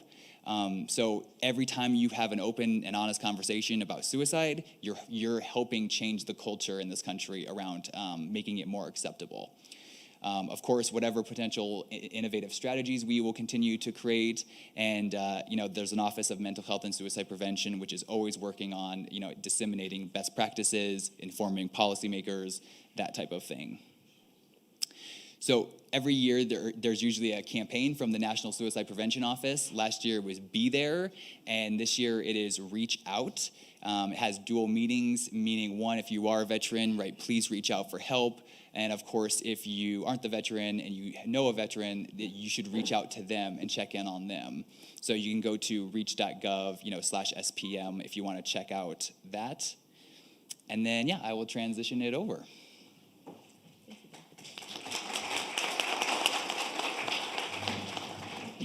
Yeah, I think I'm a little too short for that placement. All right. So I don't know if you guys can actually see me standing behind this. Scoot over a little bit. Well, I might just There you go. go ahead and... Does this work? Yeah. This is... Sure, that'd be great. Oh, the fun of being short. My name is Dr. Musicaro. I am, as they said, the clinical psychologist and the local recovery coordinator. So I want to talk a little bit about the services that we do offer across Eastern Colorado healthcare system to support the veterans. So as you can see on this image, there is a continuum of services that we look to offer at Eastern Colorado as well as across any VA, hopefully, nationwide. All of these services should be based off of recovery-oriented principles. If you look at this graphic, you might notice a couple of things. So the bottom talks about self-directed care. When we think of self-directed care, I think about the things that people often do before they ever reach out to the VA, right? So that might look like anything from peer support, not such as Crystal, but reaching out to their battle buddies and people that they served with, right? It could be talking to their trusted friends and family and supports, assuming they have ones that they feel comfortable speaking with. It could be looking at some of the resources that are online. So the VA has veterantraining.va.gov, which has some veteran-facing skills on there. So there's a parent training, there's one called Moving Forward, which is a problem-solving therapy. There's one targeting anger management. So it might be looking at some of those different resources. It could be utilizing the phone apps, whether the VA phone apps or utilizing some of the non-VA phone apps. But either way, usually before anyone ever tries to come into the VA, they try to figure out whether or not they can white knuckle it on their own. And so whatever resources they utilize, that's the self-directed care aspect, right? The main way that they come into our system is called primary care mental health integration. Has anybody heard of this term before? PCMHI. All right. So fun fact, every veteran that receives health care from the VA is assigned to a PAC team, which is a patient care alignment team. Patient alignment care team? Primary care providers, nursing staff, all of those fun supports. But attached to every one of those primary care teams is a clinical provider, whether it's a PCMHI does have psychiatrists in Colorado, luckily, but they're typically social workers, LMHCs, LPCs, or psychologists. And they're integrated in to where the idea is if primary care or nursing assess that veteran and recognize that they might be having some difficulties, whether it is with mild to moderate anxiety or depression or health-related worries, anxieties, they tend to pass that veteran off through what we call a warm handoff to their primary care mental health integration team. So that clinical social worker or therapist will usually meet with the veteran a couple of times and see whether or not it's just needing a little of support or extra skill building. And if they recognize that veteran's going to need a higher level of care, then they move on to mental health. They can refer up to that. And that is where I would say the majority of our veterans tend to house, right? So general mental health, we see everything from non-combat related PTSD, so childhood, relational abuse, those sorts of things, bipolar disorder, schizophrenia, schizoaffective disorder, anything in between. So in general mental health, and I'll talk a little bit more about that in just a minute, so I'll keep going. As we move up this continuum, it becomes more and more specialized, right? So as you move up to the continuum, it's going to be a higher and higher level of care. So there's going to be a greater emphasis and demand on what we are going to want to support that veteran in order to meet their unique recovery goals. That being said, if you notice on the side of that pyramid there's still self-directed care.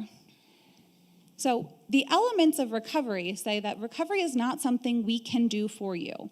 Recovery is not a target. It is not a goal. It is not if you come in and you do what I tell you to do, because I am the doctor and I clearly know best, then you'll be okay. It doesn't work that way, right? So at the end of the day, there's always going to be two experts in the room. The VA provider might be the expert in what is relevant as far as diagnoses, treatment options, so on and so forth, but the veteran's always going to be the expert on themselves. And so in order for us to really support the veteran, we want to encourage them not just to utilize the services that we have to support them in their recovery journey, but to continue to utilize the services outside of the VA, right? Continue to utilize those phone apps, continue to utilize the online resources, the peer support, which is a wonderful resource, and Chris will be talking about peer support in the VA in just a moment, but there's a lot of peer support opportunities in the community too. So there's an organization called Warrior Now, and it's built off of the basis of peer support. They have daily buddy check-ins every day at 7 p.m. through digital meetings. Continue to utilize that if and as needed, right?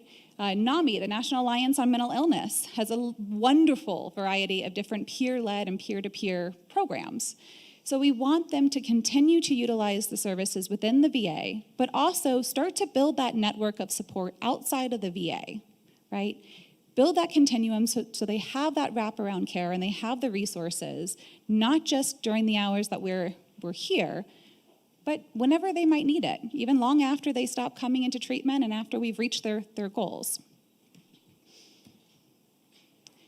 So let's talk about goals. I say the word recovery a lot, all right? When people hear the word recovery in the context of mental health, the first thing they tend to think about is substance use. That is not what I'm talking about. while it is important, it is certainly an element. When I talk about recovery as far as mental health, I'm looking more at the idea that when people get a diagnosis, they tend, as those symptoms increase, that becomes the focus.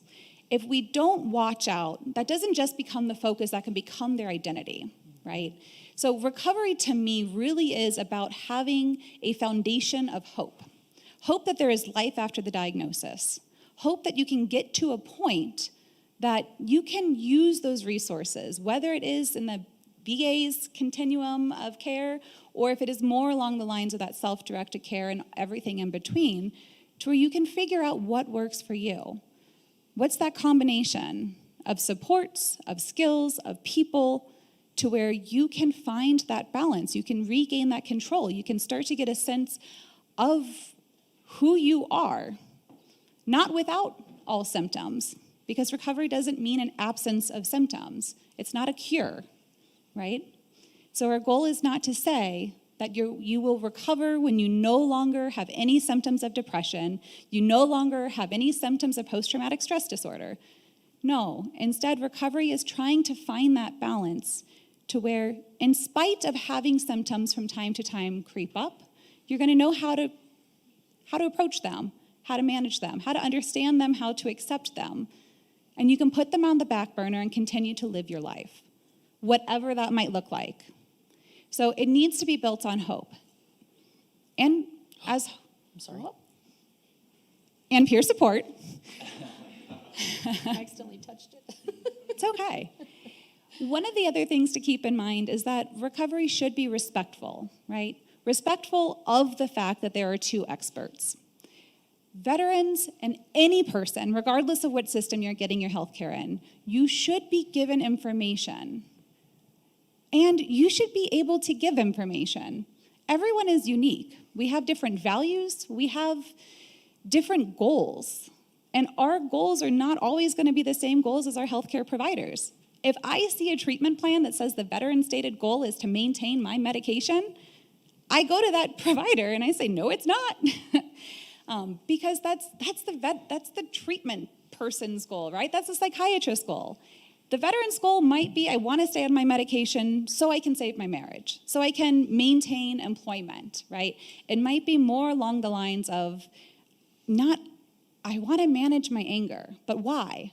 What's important to that? So we need to be able to recognize that everybody is going to be different. They're going to have unique experiences, unique cultures, unique backgrounds, unique pasts related to trauma.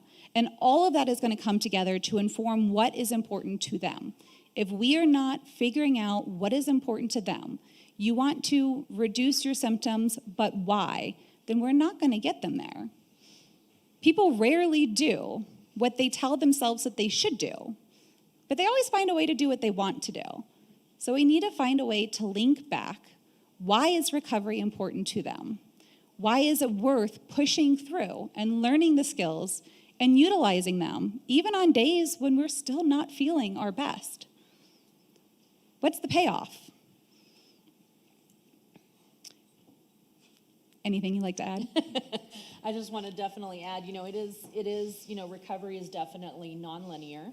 And I really like what Dr. Mizukero, what she said about that. Recovery does not mean, the absence of all symptoms. It just means when I speak to, my fellow veterans about it, I'm like, okay, I still have trouble from time to time. But the difference is, instead of it taking me completely out and completely down to a point where I'm again suicidal or can't get out of bed or can't relate to my family, things like that, it's much less. I can identify the warning signs earlier. I can say, okay, here we are. Not judge myself, remove that self-internalized stigma and say, okay, this is a thing, we're gonna address it, here's how I can work on it, and I'll give myself some time, and it just helps you kind of get back on track. So recovery, again, it's having those tools, having the plans in place, having the support, the open communication with your family, and just being able to kind of like bounce back easier. You want to switch spots? Oh, sure. One thing I will add from behind the computer is if you look at this this slide, you might notice that every element has two different roles, right? The role of the VA provider, the role of the VA staff, or honestly, anybody who's touching that veteran, anybody who is in that position to help them, as well as the role of the veteran. Because again, oftentimes this is not something that we can do for them, but it's also not something that they can always do on their own, right? So it's about finding that balance, and we can support them where they need it.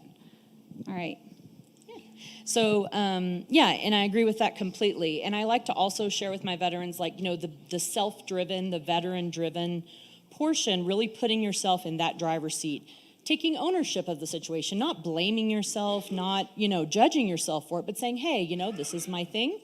I'm going to work on it. I always say it's not your fault you were cut or that you were injured, but you owe it to yourself to, take care of that wound. To treat it so it will heal, so you don't bleed on yourself or someone else, and that's kind of how we talk about it. And, I think that's very important part of it. So what is a peer specialist? That is me. So a person with a mental health or co-occurring disorder, like mental health substance use, who has been trained to help others with these disorders, same situations or similar, identify and achieve specific life and recovery goals. So we're kind of like a supplement to their treatment plan with their, psychologists or psychiatrists or social therapists, social worker, whomever. So what we do is we kind of help, collaborate with the team, and we kind of help, help them identify and remember what their strengths are, that are just maybe kind of buried because of what they're going through. So we are actively engaged in the recovery models, which is what we were just looking at, the multifaceted area. And what we do is we kind of model recovery. And so when I meet with a veteran, I say, okay, you know what? I've been in your shoes. We have similar stories. And, I've been there. I know what it's like to feel like that. You're not alone. And guess what? We're not going to judge you. I'm certainly not judging you. This is no different than if someone had diabetes and needed insulin, and monitoring with their doctor. So we're going to get through this. And so we kind of model recovery. While everyone is unique, there are things we can share, like, this is what worked for me. You're unique, you're different. We have, maybe different values or goals or cultures, but here's some things that worked for me. Let's talk with your team. Maybe it's worth a try. And it kind of gives them like buy-in to their treatment as well, because especially with veterans especially, sometimes they have a difficult time like opening up and trusting someone who may not be a veteran. So it can be very beneficial. There have been many times where, a provider has come to me and said, hey, this veteran is having a little bit of hard time relating because he says, I don't know what it's like to be a veteran. Or, I don't know what it's like to have PTSD or depression or whatever. And so I'll come in and say, hey, maybe they do, maybe they don't share that experience. However, and try to kind of work together to kind of bridge that and say, hey, let's give it a try. They have expertise in this area. How can we kind of tap into that? And kind of gives them buy-in, and helps them kind of open up and trust. And then we just kind of like walk along with the veteran as they start their journey towards recovery. Thank you. So what do we do exactly? So when we first meet with a veteran, we often share our own recovery story, providing kind of hope and modeling as an example that, hey, you know what? I've been where you are, but guess what? I'm doing so much better now. And this is, I'm so glad I stuck around. I didn't want to at several points in my life, and I'm so glad I stayed around. And so it kind of can give them a little bit of hope.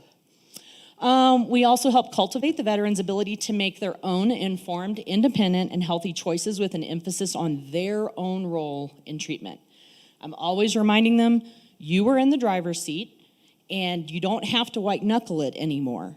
I did that for many, many years, just white knuckling it. I can do this, I guess, I don't know.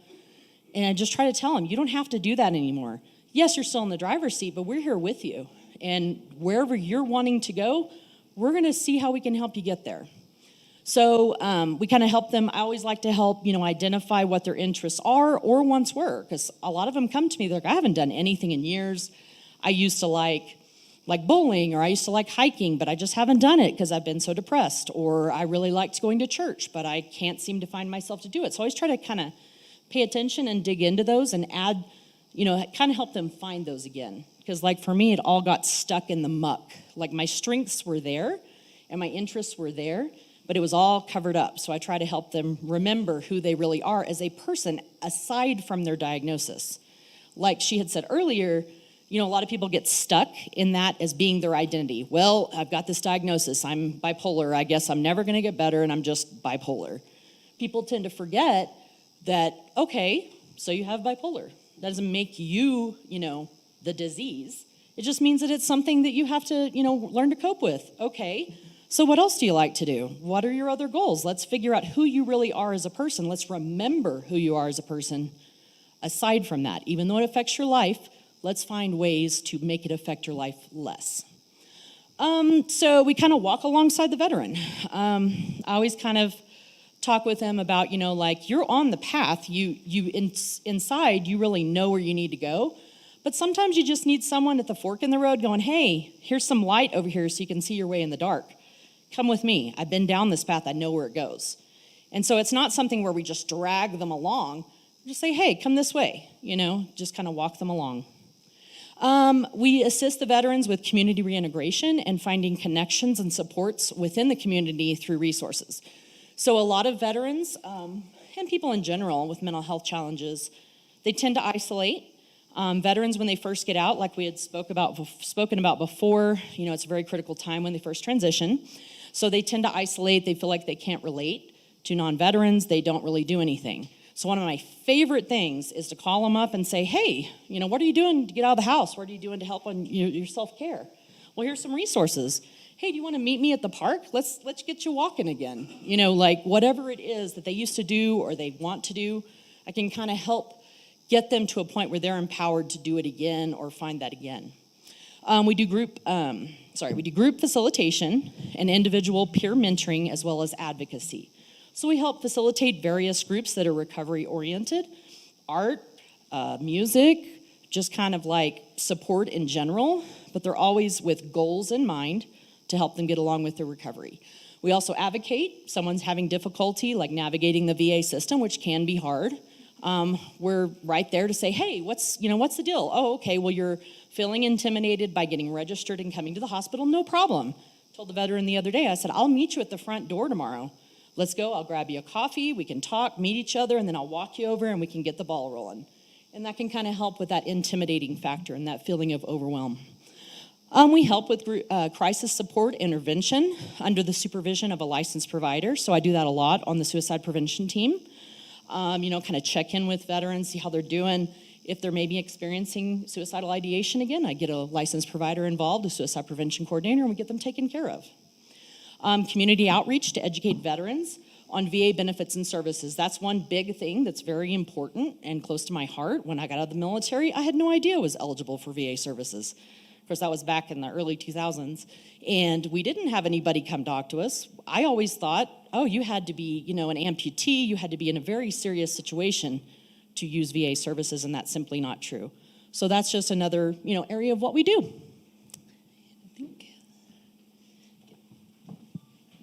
Thank you. Oh. So I will just say that the value of Crystal and the other peer support specialists cannot be underscored. It was, I think last week, I got tagged on an email that there is a veteran who is not doing well, not engaging in VA healthcare, and every time somebody contacts the person after getting out of the hospital, the response is, you don't understand, I don't want to talk to you, and that's the end of it. And peer support specialists are often in the best position of being able to catch that veteran's ear if we can figure out what is that challenge is acting as a barrier to keeping them from fully engaging or believing in their recovery. A peer can do that. They can talk to them from a veteran to veteran level. The moment they say, you don't understand what it's like, you're not boots on the ground. Oh, but I do. Let me tell you some of the things that I've been through. So it is wonderful. So I want 1,000 crystals. Either way, so this is generally speaking the process of VA healthcare, if we look at that continuum in a different format. So again, people typically enter through primary care mental health integration, not always. Those services tend to be short-termed, usually no more than 4 to 6 sessions, and they're typically very problem-focused, right?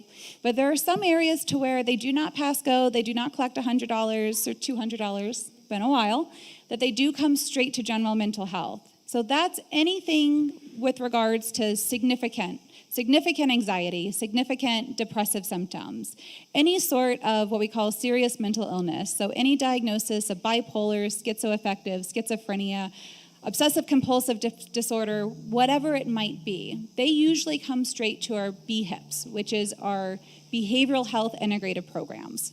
So those are teams of therapists, psychiatrists, nurse, and peer support specialists that own a group of veterans to where they should know everyone on their healthcare team. So if they come in and they just initially say, I don't want to talk to someone, just give me a pill to make it better so I don't have these nightmares, they can see the psychiatrist and they can get their Prazosin for a little bit. And when they're starting to feel like they might be ready to talk to someone about why those nightmares are occurring, the psychiatrist can give them a very warm handoff to tell them exactly who they could be working with and facilitate that introduction. So that to me is a very powerful thing, to have that wraparound care to where you feel like everyone on your team knows you and you can know who they are. So it's not kind of that punting from, well, I don't think my docs ever talk to each other. We want to avoid that. If there is something specific going on to where we do have a specialized treatment program, then we'll usually refer up to that if and when they are ready. Not every veteran wants to or needs to engage in a specialized program. Some of the treatments that are evidence-based for post-traumatic stress disorder are intense, right? Someone who is just diagnosed with PTSD and just started to kind of put those pieces together to understand that that's what they've been dealing with for the past 15 years. That's what they've been trying to white knuckle it through. Probably is not ready to have weekly sessions where they retell their story in exhausting detail and then listen to that audio tape every single night. So it can be a lot. But if and when they are ready for those specialty mental health clinics, we do have our PTSD specialty teams, both in the northern Colorado as well as the southern Colorado. Our substance use disorder clinic, where we do have intensive outpatient services for substance use. Family program, so marriage and family therapy. That is across eastern Colorado as well. It's stationed out of Denver. So if anyone is located in the south, it's usually by VVC or VA Video Connect. So that wonderful ability to kind of dial in and see your providers from home. The Life Skills Center, or the PRRC, Psychosocial Rehabilitation and Recovery Center. So a PRRC is a VA intensive outpatient program targeting individuals living with serious mental illness. So think bipolar, schizophrenia, schizoaffective disorder, major depressive with psychotic symptoms. And this is really focused on an education approach as well as a community reintegration approach. So this is not like the old day clinics of yesteryear. Instead, the goal of these is to give them the skills, the resources that they need in order to rebuild the life that they want, meet the goals that they choose, and how to reintegrate in their community. All right, so they do a lot of outings and a lot of kind of getting out of the VA. Intensive Community Mental Health Recovery Services, or ICMHR, ICMR is how they're pronouncing it these days. That's also targeting our severe mental illness veterans or veterans living with SMI. And that is when individuals have had I think the cutoff is 3 hospitalizations in 12 months. So if there is someone that we see is just needing additional support that the outpatient is not able to do, the ICMR teams will meet with them at their home weekly. They will help them make sure that they're figuring out how to organize their medications, how to set standards, they're completing individual therapy and increasing sorts of community reintegration, with the goal of helping to prevent further hospitalization, prevent further deterioration, and get them prepared to fully engage in outpatient care as they move forward. Vocational rehabilitation services, wonderful kind of continuum of care. Anything from just kind of assistance with directing veterans to organizations and community places that are apt to hire veterans, all the way to transitional work or compensated work therapy, which is where they can actually work to get the veteran who hasn't been able to work in a very long time and does need additional supports, a position for a short period of time, typically 6 months, at or around minimum wage, tax-free, to start to rebuild their ability, their history of work, with the goal of getting them started, having them be able to work in an area to where they are supported to continue their mental health care, and then graduate on, start looking for continued work in the community. Neuropsychology, they'll do the testing, they'll figure out kind of what's going on, cognitive rehabilitation, so our veterans that are experiencing traumatic brain injury. Health psychology, I need another 45 minutes to kind of go down the list of everything health psychology looks at. Everything from people who are experiencing palliative care, dementia, to sleep health issues. You name it, health psychology probably has a hand in it. HUD-VASH, which is part of our healthcare for homeless veterans. So again, helping veterans that are at homelessness, trying to secure housing first, and then starting to figure out what are their barriers to maintaining that housing and connecting them with the services that they might need in order to start to build their future. And then, of course, psychiatric emergency services. So our ER, right? After that, we do have residential treatment. Valor Point is a residential treatment program for people with mental health disorders and substance use that are co-occurring. And it focuses primarily on housing needs as well as employment. We are in the process of rebuilding our residential program for PTSD, and that is expected to open in, I think the last time I heard it was May 2022. So we'll hope we're on target for that. And then acute psychiatric inpatient services. So if somebody does get to the point where they recognize and they are having thoughts of harming themselves, or they're not able to white knuckle it on their own, we want them to be able to come in and be in a safe environment to where their needs and wishes can be respected, to where they can get a high level of care needed to help them find their feet on the ground again, and then figure out how to move forward. So that would be our acute psychiatric inpatient unit. All right, so remember how I said we need a lot of time for health psychology? That's why. This is what we call our organizational chart, and this is a much smaller version than the full one. So this just kind of looks at what some of our different healthcare systems are organized.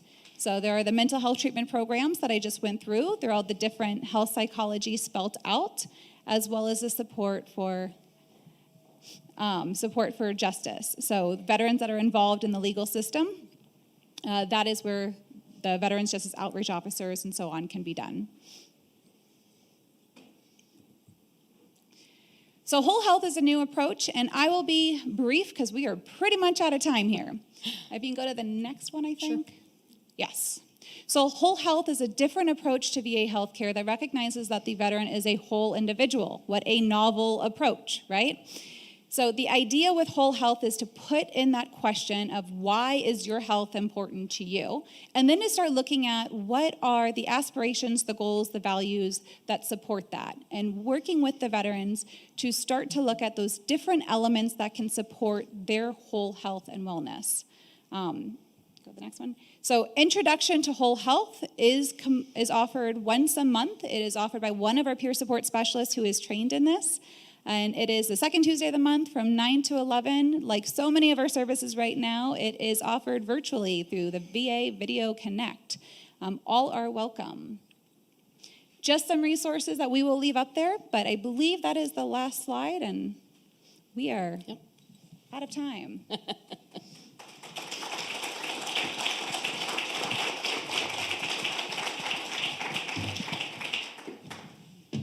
And we thank you all so much. Well, thank you, Dr. Musicaro, Ben, and Crystal. That was extremely informative. We really appreciate you coming today and the valuable work that you're doing out in the community. We're going to break now for a wellness break, and lunch will be served at noon. So please feel free to network, go outside. There is a veterans art exhibit located out in the hallway if you'd like to look at that. So again, lunch will be served at noon, and we'll be reconvening at 12:30. Thank you.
All right, good afternoon, everyone. I hope everyone had an opportunity to enjoy your lunch. If you're still enjoying your lunch, by all means, please continue. Hope you had an opportunity to go outside, and I think we filled out the right weather form today. And you know, if you don't get the right form, that's when it's rain, it's snow, it's too hot, too cold. So I think we did that appropriately today. At least I hope you agree. But I hope you had an opportunity to get outside, stretch your legs before diving into the remainder of our presentations for the day.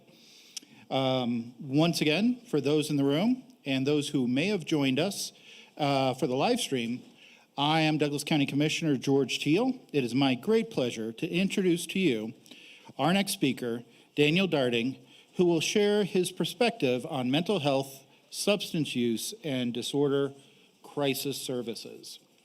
Mr. Darding is the Chief Executive Officer of Signal Behavioral Health Network. He has been with Signal since 2008. Together with Signal's team, providers, and community partners, his mission is to further the availability of quality, outcome-focused substance use disorder, mental health, and crisis behavioral health services here in Colorado. Daniel's experience prior to Signal was in information systems in healthcare, disability management, higher education, and media. He brings a combination of technical capability, interpersonal skills, and business experience to his role as Signal's CEO. If everyone could please help me welcome Daniel Darding to the stage.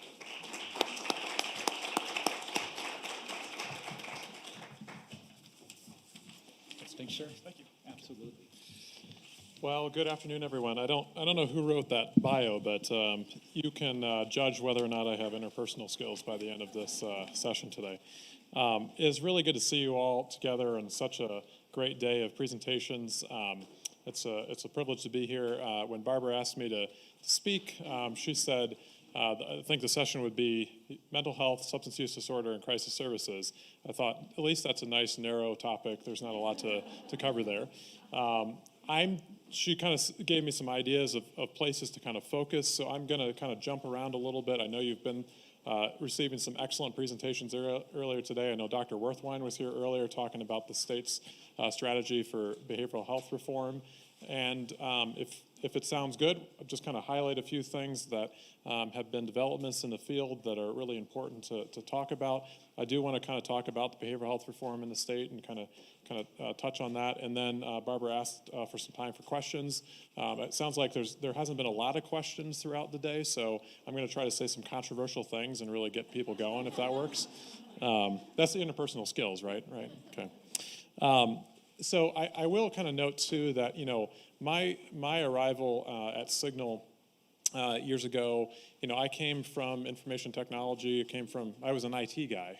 And so my background has really been one of a layperson and really learning so much about behavioral health. And, you know, through that time, it's been something that has really grown, that I've really developed affection for and appreciation for the incredible power of what we can do to help people. And so many of you do on a daily basis. And I think, you know, one of the things that has really helped me in some ways to be able to connect through this position and this responsibility is that I think we all are learning collectively what works, what's effective, how can we reach people better, and that's an ongoing process, and that's been something that I've really been appreciative of how much people have been helping me in learning.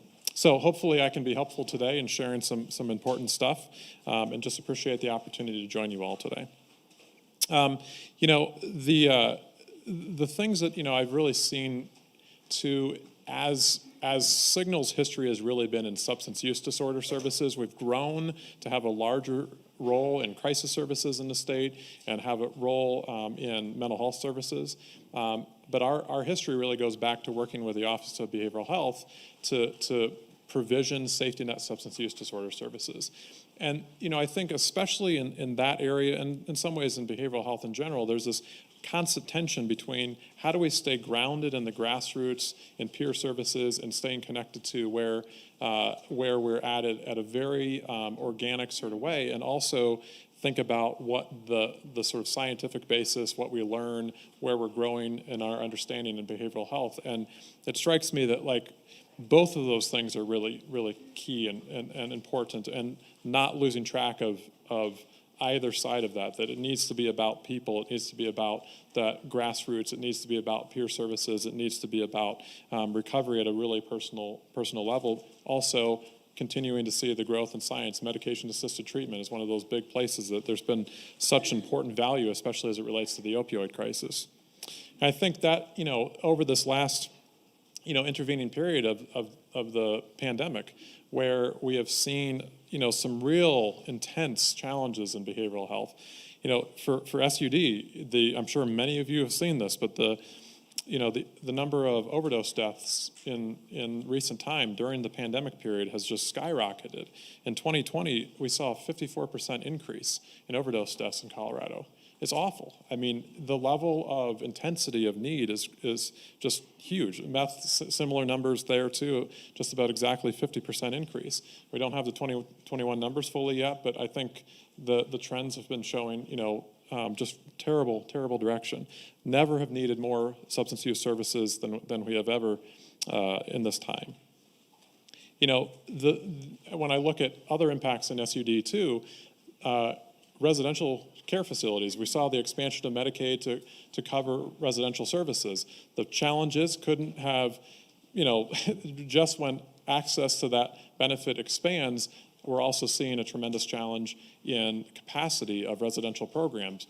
Social distancing, separating people out in congregate care facilities, there just isn't the level of capacity, and the intensity of the acute nature of SUD in this time has been going up. So individuals who may not have needed residential services because of their acute condition escalation are seeing that need more, and we have less capacity than we have had. In this time, whatever we can do to be able to expand physical capacity, to improve facilities. I believe Commissioner Thomas is on the Behavioral Health Transformational Task Force that is meeting right now to determine what investment dollars should be going to behavioral health out of the big ARPA relief package that's been committed to behavioral health in the state.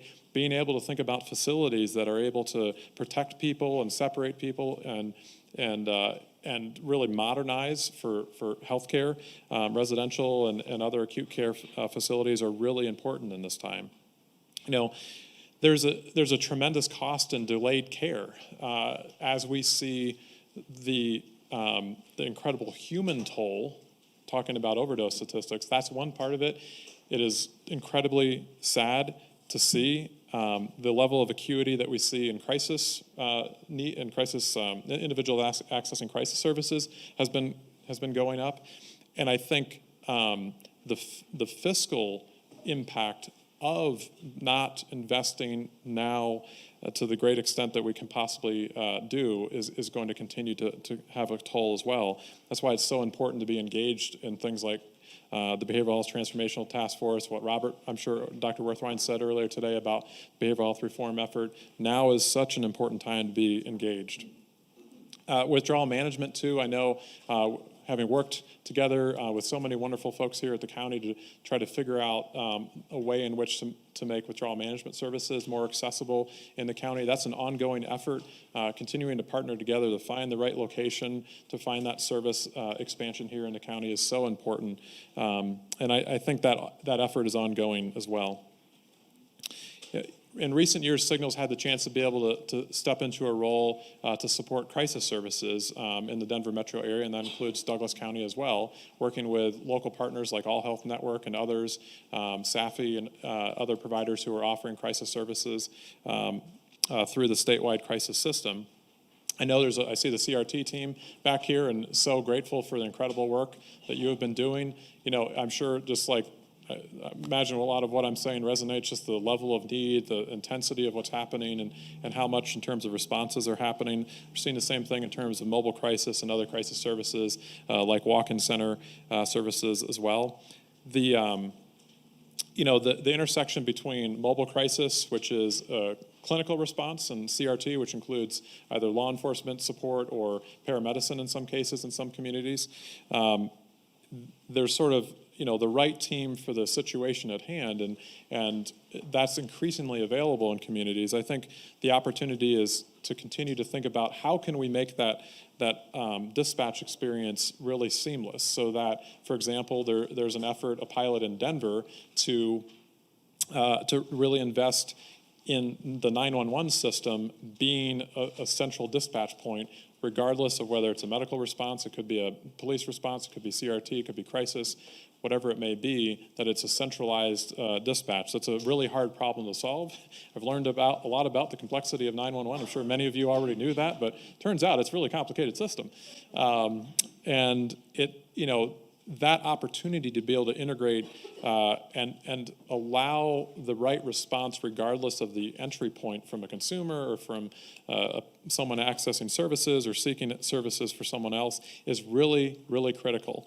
I think we have an almost infinite amount of work to do to be able to bring services together in that way. And mobile crisis, CRT, para response, EMS, all of those different pieces really being as integrated as possible together is really an important opportunity.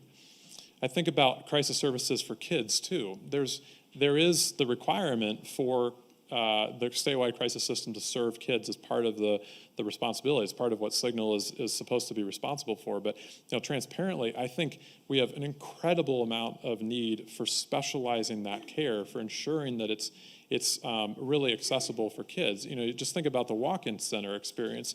There's a variety of individuals who may be in a walk-in experiencing a behavioral health crisis. That may or may not be, something that a kid wants to be brought into or a kid should be brought into. And there should be specialization around what that should look like for kids. I think All Health Network, as I recall, has been working with the county to consider maybe there is the opportunity to have a specialty walk-in center or other crisis stabilization unit for kids.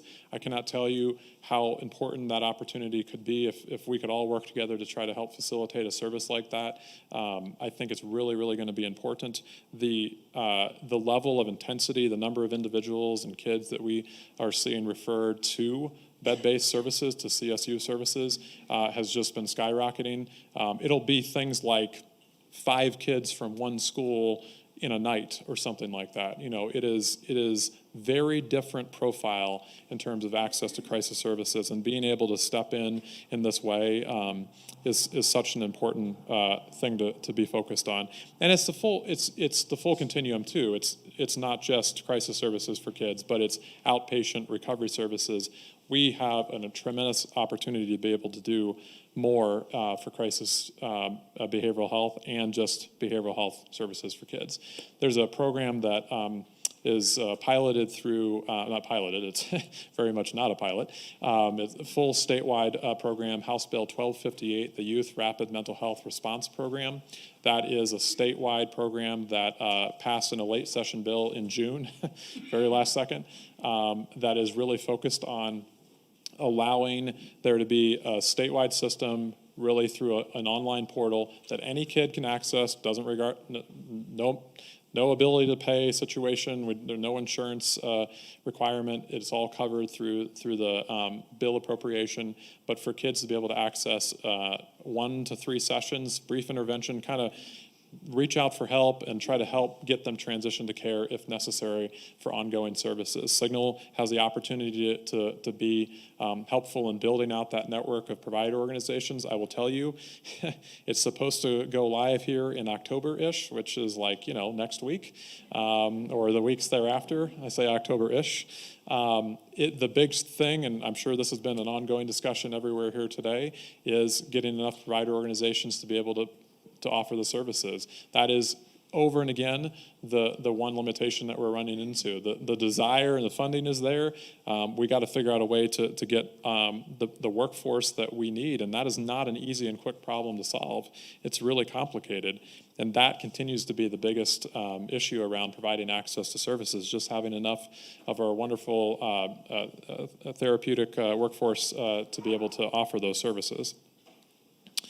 I know that Robert talked about this a little bit, and if you would, I'd like to talk about behavioral health reform too in the state. I think it's such an important area to focus on. the state through a number, what ended up being about a year and a half through the governor's behavioral health task force, really advanced a series of recommendations. I think it's something like 150 recommendations, if that's what Dr. Worthwine said today. Many of which could be organized into some big categories, but the biggest area was we have to have a strategy in the state for behavioral health. It is something, again, this kind of goes back to me learning over the years and trying to understand things better. It seems to me that a lot of what we've done in behavioral health in the state has been funded through incredibly good ideas, grant programs, pilots, really one thing at a time through legislative action, through appropriation, through grant investment. And those things have been incredible and doing so much good in the world, but we can't stop with a collection of good ideas and excellent programs and strong services here and there. It has to be uniform. It has to be that everyone that's seeking behavioral health services has a basic expectation that they will be receiving the care that they need. In the same way that, physical health is, I'm sure, not perfect, but we generally have certain expectations. If we go to the emergency room, if we go to our doctor, here's the things that will probably happen. We generally have certain expectations, and that's really hard to do in behavioral health, not because there isn't a will, not because there isn't wonderful people working in it, but a lot of times because at a state level or how funding is organized or what those different components may be as limitations regulatory, overlapping and complicated regulation that probably doesn't get reviewed and updated as often as it needs to, it can really make isolation be the rule of the day for how behavioral health services are structured. And the behavioral health reform effort is really intending to say, okay, we must have a strategy, we must have a baseline expectation for what services should look like, what the common expectation from a consumer standpoint should be for their care. And there should not be breakdowns, whether it's rural or urban or frontier or level of need or financial ability or whatever the consideration may be. That has to look different than it does today. And I don't think it's sort of not that way because there isn't the desire. No one wants to see things be complicated and difficult. But I think it's because that extra step of thinking about there being a strategy to what we're doing and organization is really important. Behavioral health programs are scattered through, I think, 10, 12 different state departments. Did Robert show the like whole bunch of sort of state departments and all the arrows going off of it? It's just like, I can't process it. It's so complicated. And being able to pull in all of those resources into one place and have it be a program, a system that is from the ground up thought about as interlocking and interrelated, I think is really important. There's intuitively, when I see that too, I think there's a fiscal inefficiency to that too. There's duplicate services here and there, again, for good and important reasons that those programs are started, but I'm certain that if we can organize everything in one place, we will see resources freed up that then can be used to expand to address future and additional needs. We can be so much more efficient by virtue of rethinking that. And I would say, this Douglas County is extremely influential in this process. Barbara, of course, has been on the executive committee of the behavioral health reform effort and has done an incredibly good job in helping to push forward the priorities of that effort. And I think it's so important for all of you to continue to hold the state and what that plan describes accountable to make sure that it doesn't sort of, fall by the wayside because of its complexity. It's important because it's complicated. It's important to push forward because it's ambitious. And I think it's really important for us to all of us do everything we can to say, no, we're not going to put forward a blueprint and sort of, move on to something else in future years, but to say, no, we have to move forward. And I think you all have a lot of influence in doing that. And I would just encourage you to continue to, move that forward. Talk about what you've been able to do in the county by, bringing everyone together. I mean, the Douglas County Mental Health Initiative is exactly that kind of structure. It is exactly those organizations signing a collective release to be able to share information and work together is exactly the kind of, no, we're not going to isolate each other in different pockets. We're going to have a uniform system, and that's what we need to see in the state. I think it's really, really important. I'm sorry I'm getting a little fired up about that, but I just think that's another thing that I've observed, kind of getting to know how everything works. Like it kind of blows my mind sometimes, like how hard it is. I have at a personal level had people that I know that have reached out for help. And time and again, I'm hard pressed to help them. And I have a higher than average knowledge base about what services are available, right? And that really bothers me a lot. And I think that's why we cannot give up on this objective. It's so very important. I think, how am I doing here? Okay. I know, thank you. That was amazing. I read your mind, 5-minute warning. I'm going to save a few minutes. Barbara asked to make some time for questions available, but I do want to say one more thing. There's been, increased calls around transparency in behavioral health. Where's money going? Who's responsible for what? Why is there breakdowns here and there? And I think those are really important calls. I mean, the level of investment just in the last 5 years in behavioral health has really exploded. I mean, there's a lot more resources going there. It's questionable like what the right amount of investment is. I think that's something that we don't have good information about yet. But there has been a lot of growth, and I think it's appropriate to say, to whom much is given, much is expected. And I think that call for transparency is important. I think the way that it often gets manifests is, show me the spreadsheet of this thing, or show me the documentation around how this contract works. And those, I'm a big believer in transparency of, government, and share information and make it available to everyone. It's a responsibility of public funding. I think also coming back to thinking about how you all have interacted with each other, sitting around the table, whether literally a table or a Zoom table. That's transparency. And I think that is the kind of transparency that is the most important transparency. When we know and understand one another and are able to understand different components of the system and work together, I think that's the call to transparency that is most important. And I think that's ultimately, in a way, what we seek. We're trying to get insight. How does everything work? I don't understand why this thing over here is so broken, right? How do I understand that better? Well, maybe give me some spreadsheets about this or that. And often that doesn't provide the level of insight that the human connection that literally sitting around the table can offer. And to whatever extent, that's something that Douglas County can continue to push in the state. I think they really need to hear that story about what you all have been able to do here together. And Signal has been able to be a small part of, but it has been a rewarding part to be able to see that. And I think pushing forward for those reforms in our state are really, really important, and all of you have such an important influence in that. So that's what I have to share today. I'm sorry it's kind of all over the place, but I don't think I could cover the entire behavioral health field in 30 minutes. So is there any questions that I could answer, or anything that would be helpful, or controversial statements that you want to challenge that I made?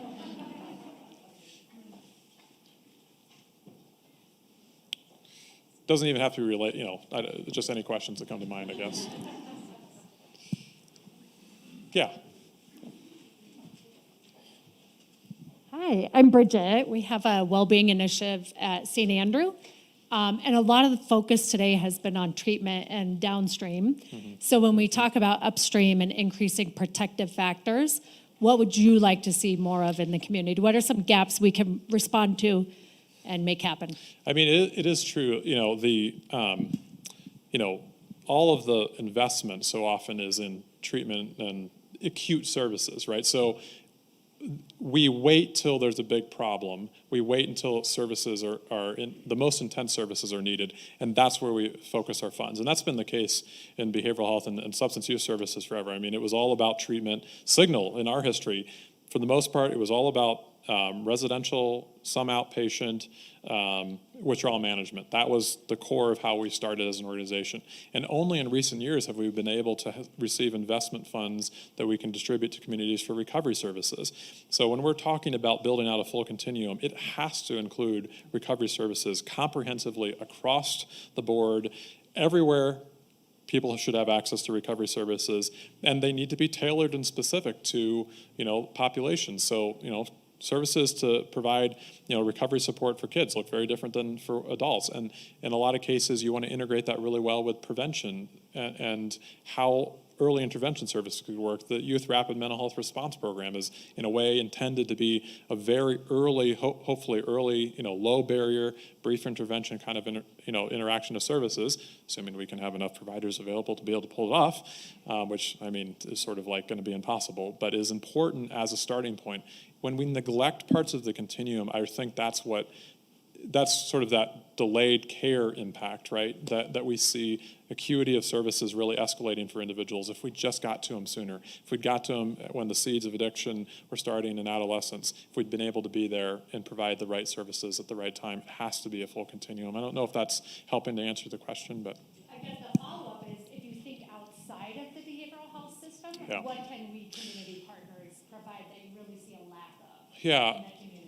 Yeah, I think, again, the way in which, it sounds like I'm pandering perhaps, but I am not when I say a good idea can be a good idea, right? What the Mental Health Initiative has been able to do has been able to bring a ton of different types of organizations together to think about whether it's awareness in a school-based setting, prevention services in a school-based setting, how can we work together with child welfare in the right way to identify the right and appropriate level of care for kids, for the reform effort around family first prevention services, right? That is intended to reduce residential care for individuals. The type of service plans are put together are not just treatment based, but here's here are environmental factors that are affecting kids, food security and other sorts of things that may be affecting kids' outcomes. All of those things have to be brought together. Behavioral health is not, to your point, just about treatment. Yeah.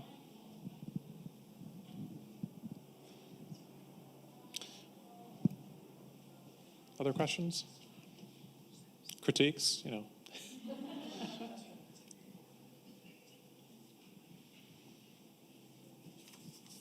All right. Well, I don't have more than just to say thank you for what you all have been able to do and model for the state. Just please continue to keep it up. It is a privilege to be. Oh, yes.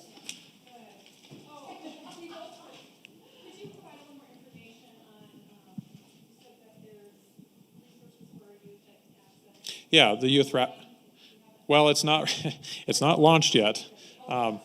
Yeah, right. Yeah, it's literally supposed to be launching in the next few weeks, and we still have a lot of work to do to get the right number of providers to offer services. But it's called the Youth Rapid Mental Health Response, House Bill 1258, passed last session. The Office of Behavioral Health is the agency responsible for it, and Signal's helping to support the build out of the provider network. But it will be launching in coming weeks, and it's going to be a ramp up launch, I'm sure. We are anticipating that the demand will be greater than the available capacity, but at some point we need to be able to roll it out and just start building out those services. So that's what that is. Yeah, that's for kids.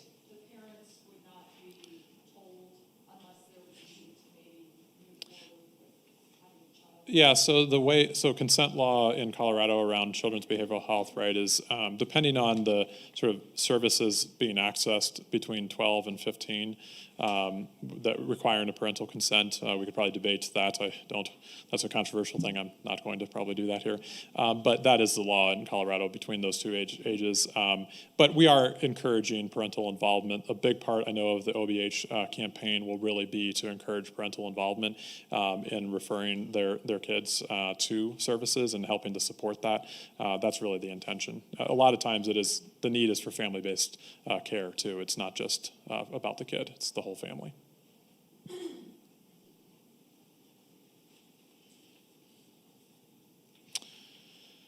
All right, well, thank you for allowing me to be here with you all today, and really appreciate that.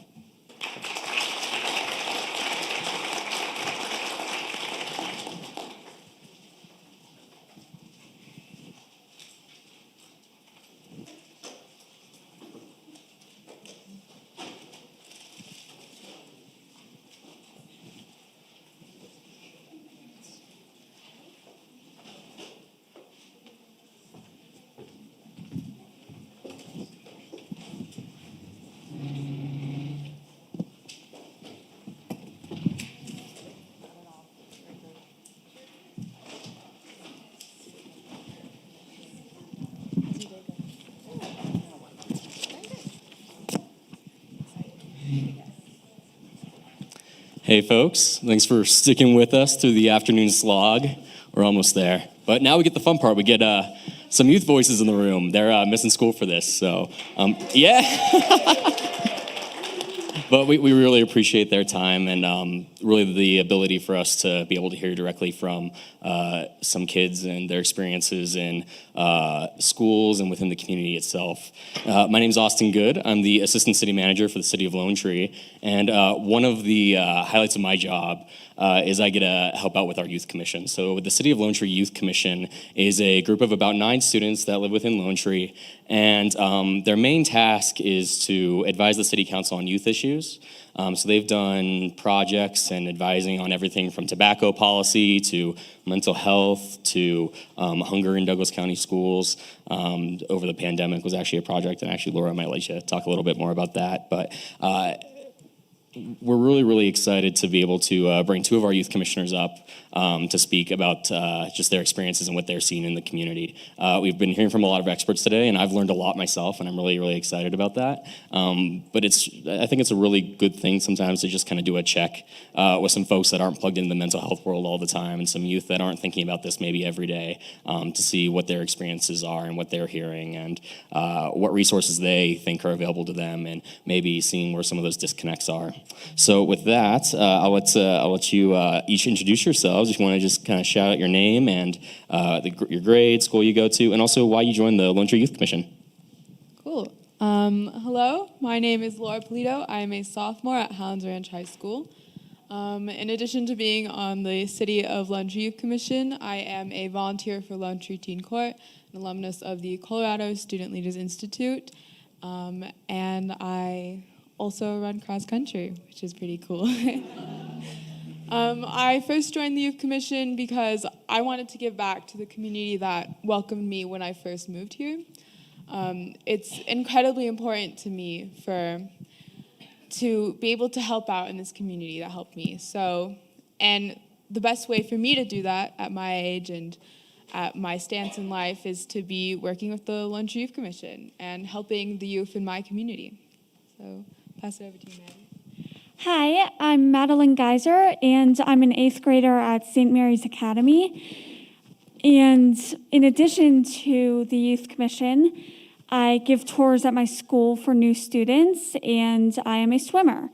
I joined the Youth Commission to inspire positive change in my town. Thank you. Thanks, Maddie.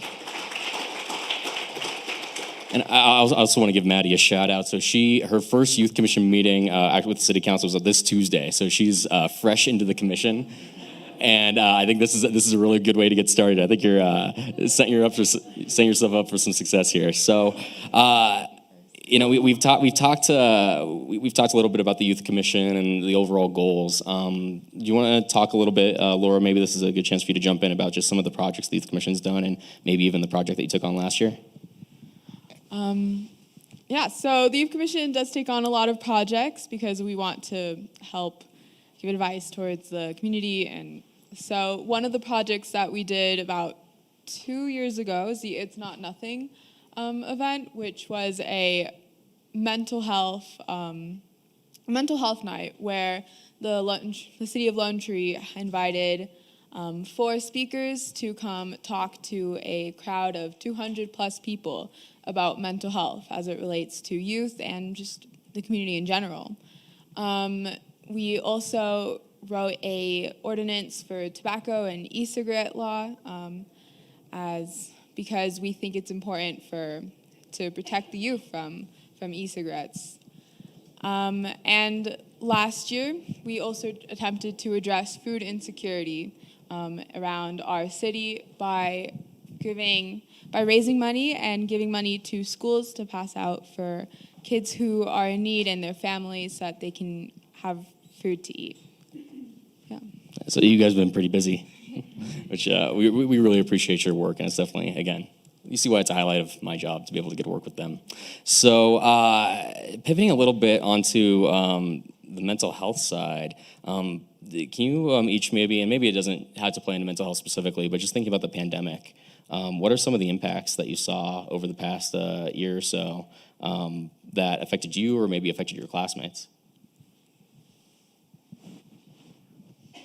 Well, my school was remote for a good portion of the last 2 years, and that has definitely affected some of my classmates' relationships with each other and their relationships with their families who live far away.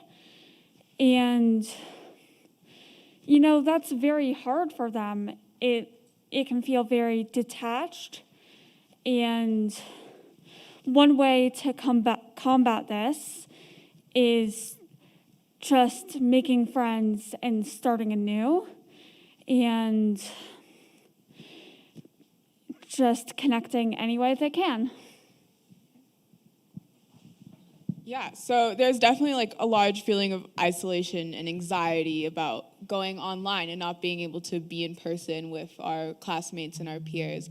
I think even for adults, this was a pretty tough time going through the pandemic, where you're not able to see your family, you're not able to see your friends, people who you have relationships with, and that's really tough on your mental health, especially. I think also just for me and like my classmates, there's a lot of anxiety about we're losing a childhood and we're losing our youth to this pandemic, right? Because there's so much stuff that I was really excited about going into high school, and I wasn't able to do that. So it's for sure had a large impact. Yeah. Oh, thank you both. So thinking about the stigma around mental health, you know, that's something that we talk about often is, you know, making it okay to not be okay or making it okay to talk about things. Can you talk a little bit about what your generation or what you see, you and your classmates, how you all feel about, you know, the stigma about mental health? Do things feel like it's becoming okay to talk about, or does it still feel like it's almost like a shame to be dealing with some sort of issue? Well, in the past, mental health did bring about negative feelings, but especially with the pandemic, our generation knows what it's like to be stressed, and we know that the best way to get out of that is to be there for each other. So we do talk about it openly, but if there ever was something going on, they know to go see a therapist or seek help in some way or form. I mean, ultimately, mental health is never going to be treated the same as physical health because it doesn't always have physical symptoms. So people are always going to see it a little bit differently. And I think especially for our generation, though, there's been sort of a more openness to it with like the rise of the internet, where people are able to speak about their emotions online with anonymity. And it provides a lot of a sense that like we're not doing this alone. Like a lot of what you see is like, I'm going through that too. They're going through that too. I can talk about it with them. And I think there's also like a lot of people are more comfortable going to therapy, right? A lot of people are more comfortable going to talk to trusted adults or their friends about what's happening with them so that they don't have to feel in such a way. So.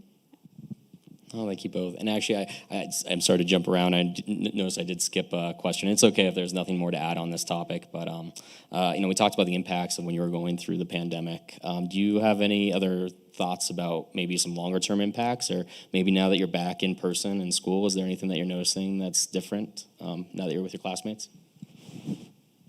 There's one population of students that are disproportionately affected by the pandemic, and that is the very young kindergarteners and first graders who, as soon as they were thrown into a school situation, it was shut down, and now I'm afraid that some kids might be anxious in crowds or how to make friends. And now that they're thrown into that situation a bit later, I feel like the teachers and parents need to figure out some way to combat that and be there for them if they need it. So I think especially for my classmates and I, it was really difficult going online, and then going on person for a lot of people was even harder, because after being online and being isolated from your friends or your other family, it can be difficult to step out of your shell again and step out to continue making relationships, start talking more to people where you didn't have to do that online. Online, it's in many ways it's harder, but it can be easier because you don't have to show your face and you don't have to maybe show vulnerabilities, which you have to do when you're in person. So that's definitely something that it's going to be a lot difficult. It's going to be a lot more difficult for kids to be coming back into this situation. No, thank you for that. So, switching gears a little bit back to what we were talking about before, there was just, thinking about stigmas around mental health, but also thinking about kind of what your personal actions would be. So maybe put yourself in the shoes of maybe you being the person that needs help, or maybe you have a friend that you find out is going through something that they need assistance with. How would you go about that? Do you have any resources that you'd point them to, or if you don't know what you do you know who you might go to for help? Well, I would try to help my friend if it was less severe matter. But if it was more serious, I would tell them to go talk to a teacher or the guidance counselor. And from there, those people can help them find even more trusted adults.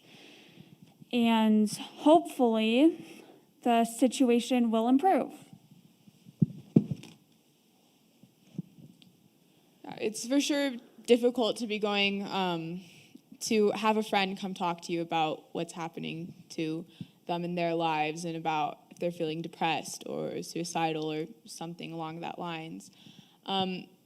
It's something that's really important to me, that I try to talk with them and find out how I can help them or how I can get them help. In many instances, that can be difficult because, I don't know, especially at my school and I guess just it can be very difficult to go to an adult about something that someone else is going through, or even what you yourself are going through.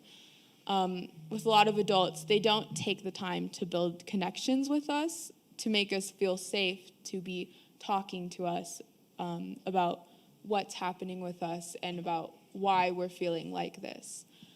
So it's something that I feel a lot of schools need to improve with, like, providing these areas where people can go to. And I think even with a lot of resources and a lot of companies that are dedicated to helping us, it's difficult because they don't always provide ways to actually talk to them, or they don't have enough awareness about how we go talk to these people, about how we get our friends help. Thanks for that. So staying on that resource train, so thinking about what mental health resources or what counselor resources might be available to you or a friend or someone that you care about. Can you let us know, just off the top of your heads, what do you know that your school provides, or have they done anything to get the word out about different resources, or even thinking about the community at large? Maybe it's not something that came from the school, but something you heard somewhere else. Is there any resource or anything that comes to mind? I will say that my school does a phenomenal job, in my opinion, of spreading the word about mental health. We have a program called Sources of Strength, where there are posters throughout the school of a pie chart that show different categories of trusted adults that you can go to when things get tough. And in addition, they've trained teachers to listen when kids have something they want to talk about. And I know there's a club in my high school that focuses on mental health and how to improve kids' self-esteem and behavior and other things like that. Yeah, so like she said, Sources of Strength is also something that's being launched at my school currently. So over the summer, they provided training to teachers in order for them to be able to deal with more of the mental health aspect of teaching, because that's always going to be something when it comes to teachers. They have a relationship with these students. In addition, our counselors are always available to us, although that's not always something that students like first think of to go to, because they don't always take the time to build relationships with us. And also with Sources of Strength, I believe that they are doing a program where they're trying to create a peer leader program so that as well as teachers, other students can help or can lead the way in helping with mental health at our school. No, I think that's interesting program. And until I started working with the Youth Commission, I hadn't heard about Sources of Strength before. So that's something new since I was in school. And I think it's one of the things that, personally, in my work with youth, I hear that as a pretty repeated theme of something that the word's gotten out about and folks are familiar with. And so I think that's a really good, positive thing that both of you were able to point to that, because I know actually the work of a lot of people in this room went into that as well. So I think that's a testament to a lot of the hard work that's happened with all these folks. So thinking about mental health resources and knowing that there might be things available but that maybe you don't know about, or maybe there are missing resources where you've gone out and tried to find something and it wasn't there. Is there anything that comes to your mind that you think that schools or the community or organizations like the Mental Health Initiative could do to get more resources in front of you or make them more easily accessible? I think that they just need to keep doing what they're doing, and maybe if that includes behavioral health or mental health at local health care facilities and getting the word out about that, as well as training our law enforcement to handle situations where they might be called in for a psychiatric emergency. I know that police men and women are not trained psychiatrists, but I don't want them to, look at it as a bad thing. I want them to be considered more as helpful people in that circumstance. Yeah, so surprise, surprise, a lot of teenagers don't like to speak about their feelings. What? So I think it's just important for schools to continue building these relationships with students, continue making avenues for students to come get the help that they need. And also I think coming to schools, coming to talk to our schools, making more social media and having events tailored towards students so that students will be more inclined to learn about what resources they're able to access. It's really hard as a teenager to go and talk to parents, especially to teachers, because it can almost feel as though you're disappointing them when you're coming to them with mental health issues. I just think that creating these more programs, creating these relationships, that's what's ultimately going to be the difference in a lot of teenagers and people's lives. So actually, Laura, if you want to hold on the mic, just to build off of that. So, sure, teens don't like to talk about their feelings, or, that might be a difficult hurdle to get by. Is there any advice that you'd give to maybe how to initiate a difficult conversation, like for an adult or a mentor or a parent or a teacher to be able to break the ice or introduce that conversation to a teen if they see, hey, something might not be right? Actually, this is something that I talk about a lot with my friends because it's important for us. For a lot of times, since it's difficult for us to reach out, sometimes the adults need to be the ones reaching out to us as much as they possibly can. And I think creating an environment where people feel safe to talk about mental health and not maybe putting people down for their mental health problems that's like number one. That's most important, because if you don't feel comfortable, if you don't feel safe, you're absolutely never going to talk to somebody about this.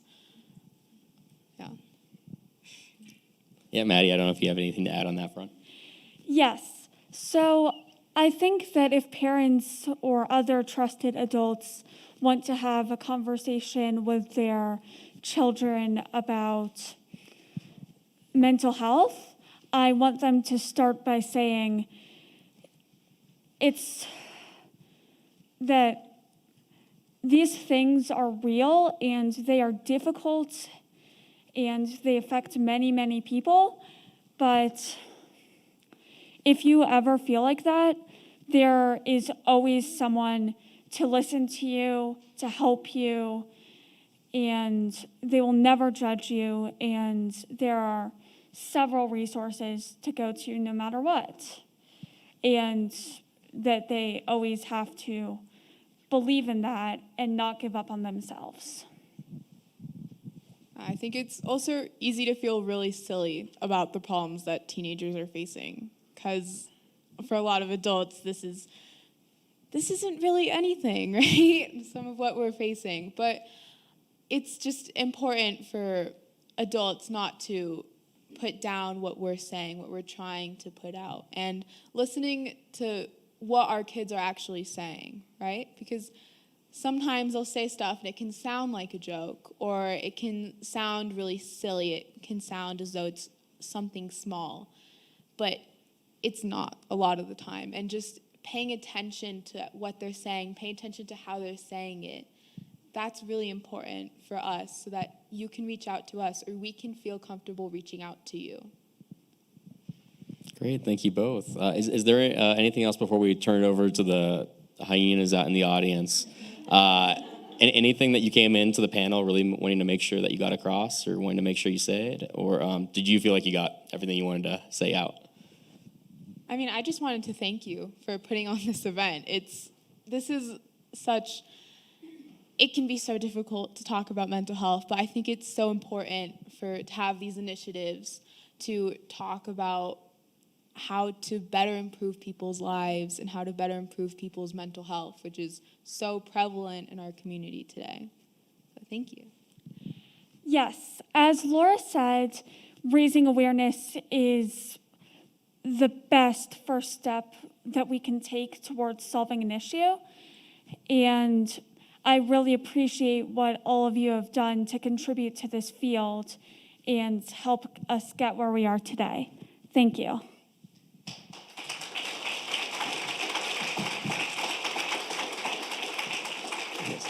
No, thank you, both of you, for your time today. We can turn it over to the audience. We do have some time if anyone has any questions they'd like to throw out there.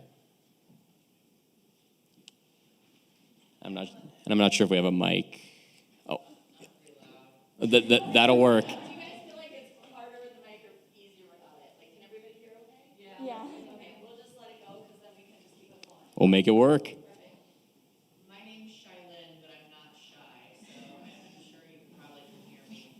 I don't have a question. I just wanted to say thank you to you both for your bravery and your vulnerabilities of showing up today and being willing to share some of your experiences and stories. One of the things that I take away every time I have the opportunity to hear youth like yourself is that none of us should continue to do the important work that we do without the inclusivity of you at the table. We'll never change status quo if we're not youth guided and have youth helping us design a better system.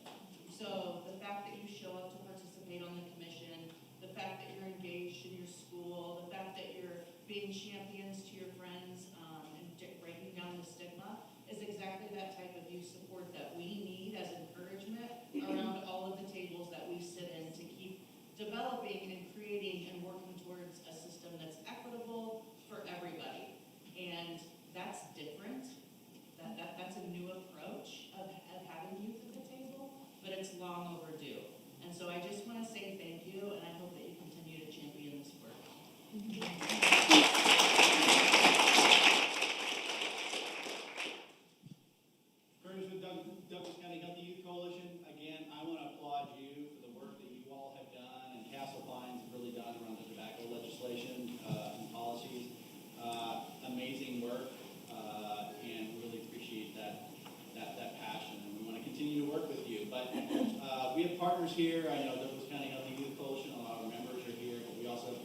how can we better connect directly with you? Because at this point, we tend to leave all the responsibilities on the institutions, and that's not just a Douglas County thing. Here we go. We're going to pile one more thing on our education system. Oh, we're going to pile some more on the police officer. So what can the community do, or organizations like ours, better connect with you on things like sources of strength, like explode sources of strength? This could be used among adults to bring more awareness and these skills. So how can you, what suggestions do you have for us to connect better with your peers? That is a great question. And right now I do have to admit something. The first time I heard about sources of strength was maybe 2 days ago. It's something that's really cool that my school is implementing, that the district is implementing, but it's not something that any of my peers know about. I even asked my peers about this. I was asking my friends, like, what resources do we have? Like, who do we go to besides maybe our counselors? And how do we learn these skills? So I think it's more important to be talking to youth specifically and to be creating programs that are, not programs, but more like events where youth can come and they can learn about this. Like events that are tailored specifically for youth, to buy these events, to buy these companies to learn about. So, yeah. I think events like this are a great way to connect with the youth, but you also making an effort to come to their schools or daycares, in an age-appropriate way will always make a difference. And I really liked that idea you had about using sources of strength to help adults, because those concepts of if you need something, say something, is always universal. Also, getting out there on social media, making maybe ads on YouTube that while we do want to skip, we can't, so we have to learn about it. And I think that's something that will ultimately get the attention of a lot of youth and a lot of kids. So, yeah. Do you think Chris should start a TikTok? Absolutely. Absolutely. I look forward to seeing your dances on my For You page. So I'm going to piggyback on that because we want you as youth to have trusted adults that you can communicate with, that you have access to. And like you said, the counselors in the schools, they're overworked and they don't have the capacity to get to know you individually. What type of a program could be put in place, like a trusted adult program, do you think? And what type of accessibility would you like to see with that as adolescents? Did you want to do this texting? Did you want telehealth? How would this look? Well, as we talked about, Sources of Strength is an example of a very helpful program. But as far as accessibility, one platform I really like is Talk Now Colorado. Forgive me on the name, but it's a platform where you can write anonymous messages to the principal of your school or to local police officers if there's something that's troubling you, and they can work at the root causes of that to try to make it better for you. And a trusted adult program would really benefit from anonymous letters, because kids don't want to be singled out, and using their names can embarrass them or make them feel like they aren't doing anything right by talking, but that is needed, and that is what we are trying to do. I wholeheartedly agree. I mean, kids don't like to talk, and having that anonymity makes it so much easier, right? And I also think that in many ways, having a trusted adult program is needed, but in a lot of ways, that often falls to teachers, and that's a lot for teachers to handle. So maybe providing teachers with somebody who they can bring these kids to instead, because kids, they're close with teachers a lot of times. So if they go talk to their teachers, and their teacher can direct them towards someone that they can trust and that they can, instead of just leaving it on the shoulders of these teachers who are already working incredibly hard. So you're looking at community members then. Maybe where in the community we can sponsor teachers to be a trusted adult for them. Is that something that you're thinking?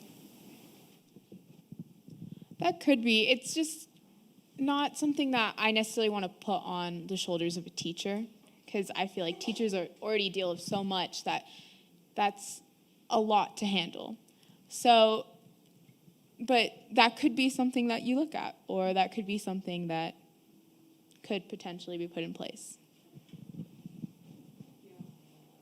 And I agree with you completely on that statement. I have a friend who is a teacher in Douglas County, and when I took my job and started talking all about the things that we do in where I work, that was the first thing she said. She said the teachers are so close with these children, the teachers really don't know where to go to make sure that the kids have the resources that they need.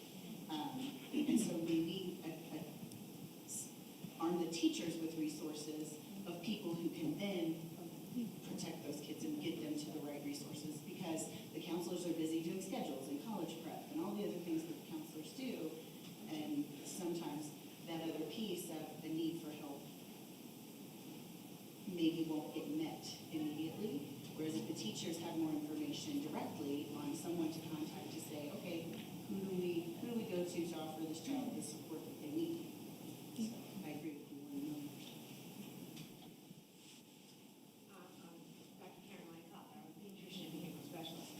So things like yourself all day, and again, I vastly appreciate doing this wonderful and sharing this information. I think what I'm hearing you gleaning, and I always think, have I felt before is needed, is more of us into your school, in your faces. More of the people who understand what face of mental health, what it looks like, because a lot of students don't even have an idea. I didn't take interviews and like, well, I didn't know, like all kids don't do that, no. And parents think like, isn't that normal? All kids are punching holes, teenagers are punching holes in walls. No, that's not normal. And the parents don't understand what the face of mental health looks like. The teachers think they understand. They still miss such a big skill. Anxiety, I can't tell you how many IEP meetings I attend, and I hear teachers say, I see no anxiety in this child, and I don't see it in the classroom. My answer is, you didn't see the diabetic either.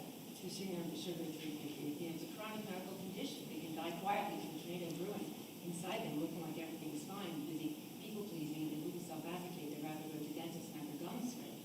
So, getting everyone to understand what it looks like, ask people further questions, build the relationships, and be able to have, even, for example, if a teacher identified a handful of students who guidance counselor did that were struggling, let's get them together in a group, and have someone like myself come in, have one of the psychologists, social workers, PhDs come in and talk with these students. If you do it and you do it repeatedly, and they see something on your face, if they start to build a comfort level and might actually reach out with the things that once we get that higher risk identified group, people with more training and specialty in that area can more effectively help that group of students. But I think that all of us in the different organizations potentially have the ability to come together, maybe form another committee, to be able to get in. There's so many schools in the area that are so needed.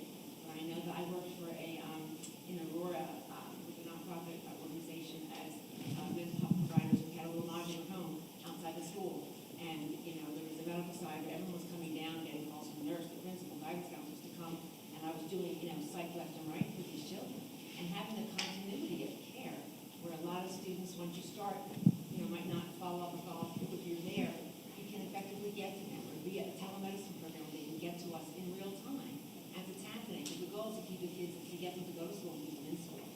And once they're there, they can have that FaceTime. Once they've established a relationship in real, at the school, and they can then access them via telemedicine. This relationship's been established, and we can keep them in school and talk to them. Maybe real time as it's happening support. It's not good enough to say, forget we're selling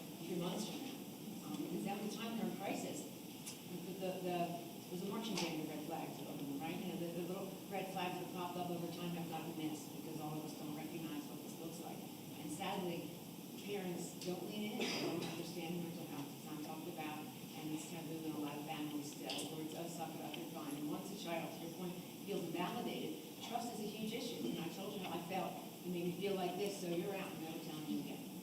Now it's my problem to deal with. I have to fix it, and I have nowhere to go until it's shut down. Even if schools and everybody else says, that's great, we'll do X, Y, Z, that child can't take it home to have it happen with their families.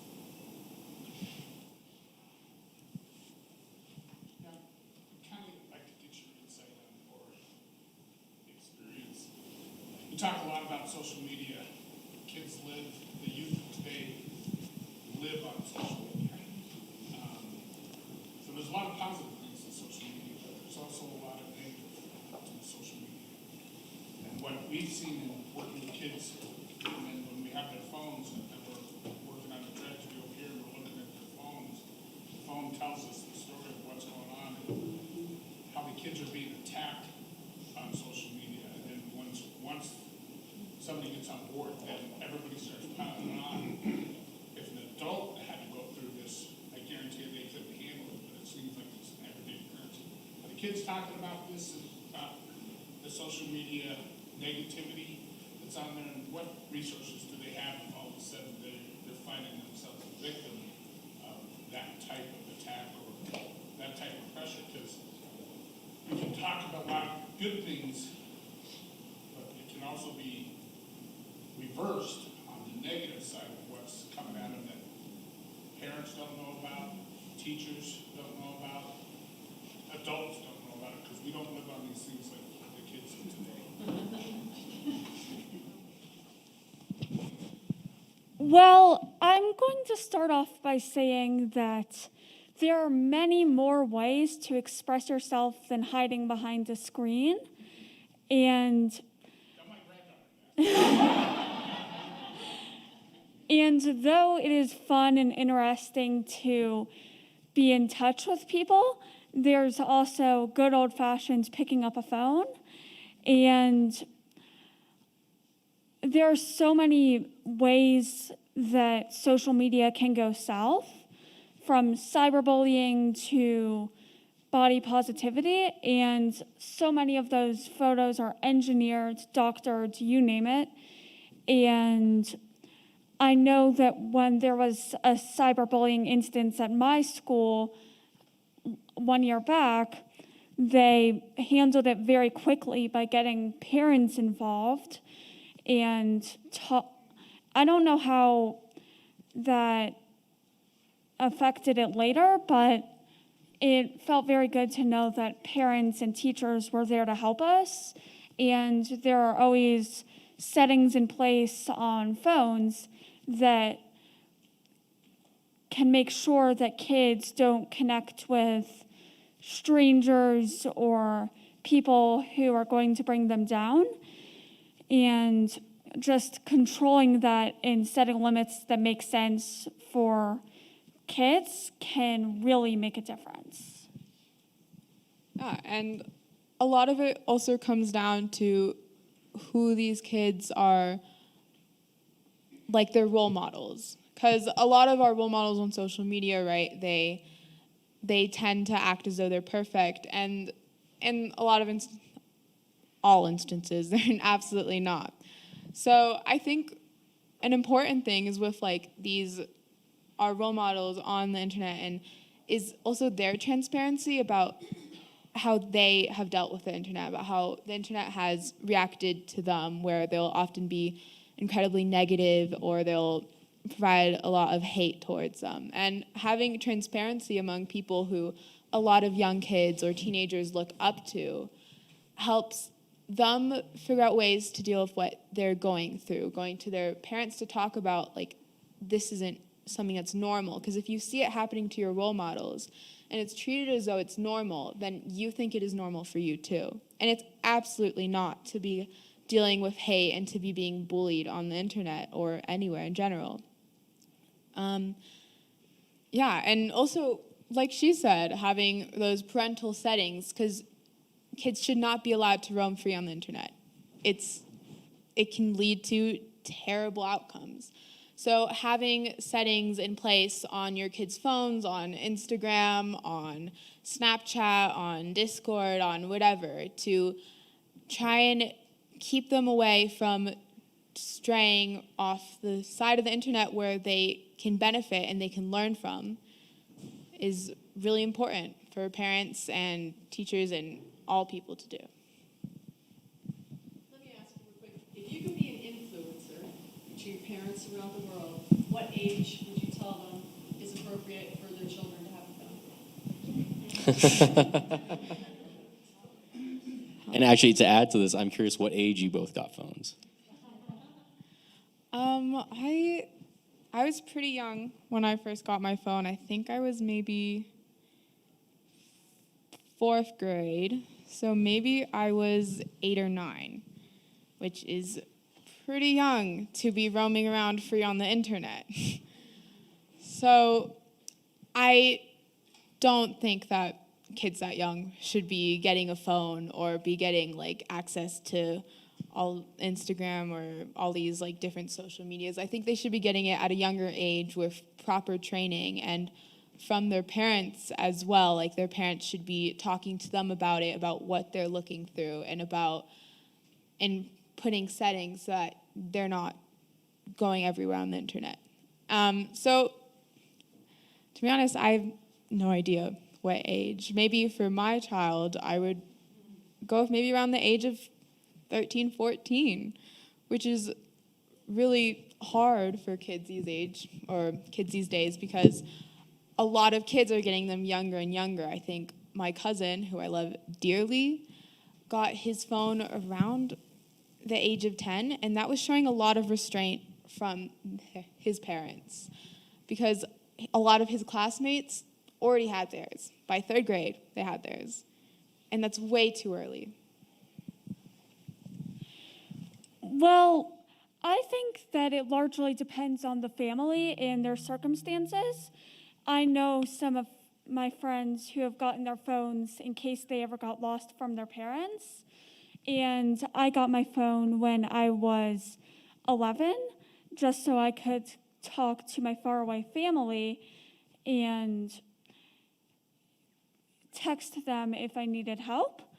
But as the pandemic started, my social life was online and I was able to call a lot more people, but that too much too quickly is never a good idea. And for instance, my cousin, who I'm very close with, got a Facebook account when she was 10, and to be honest, that hasn't worked out so well for her. And I want to help kids prevent that as much as possible. So parents taking a class, they offer classes like that at the Apple Store to learn how to work their phone for their kids' privacy and safety is going to make a big difference. And if something seems wrong to a parent, like maybe your kid should not be on, I don't know, Snapchat or TikTok a lot, then definitely do some of those measures that are recommended by that Apple class. Great, thank you both. And can we do one more round of applause for our 2 young people? Thank you.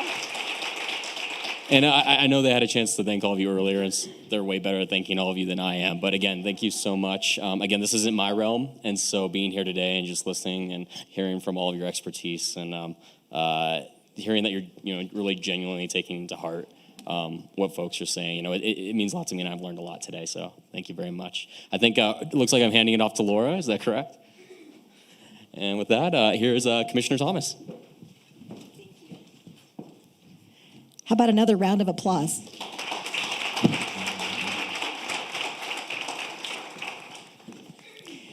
So, as we bring this inspirational gathering to a close this afternoon, I've had a thought. I wonder and I challenge all of you to try and find other examples throughout the United States that represent the powerful, passionate, and effective collaboration represented in this room today and joining us online. Look what you all have done. 7 short years ago, the Douglas County Mental Health Initiative was a concept after that horrible murder-suicide just 7 years ago. This group came together with a single idea in mind, uniting our community partners with a collaborative spirit. I'd like you all please to stand. So as we wrap up this day, I think it's really important that you all give yourselves, including Terry over here, a round of applause.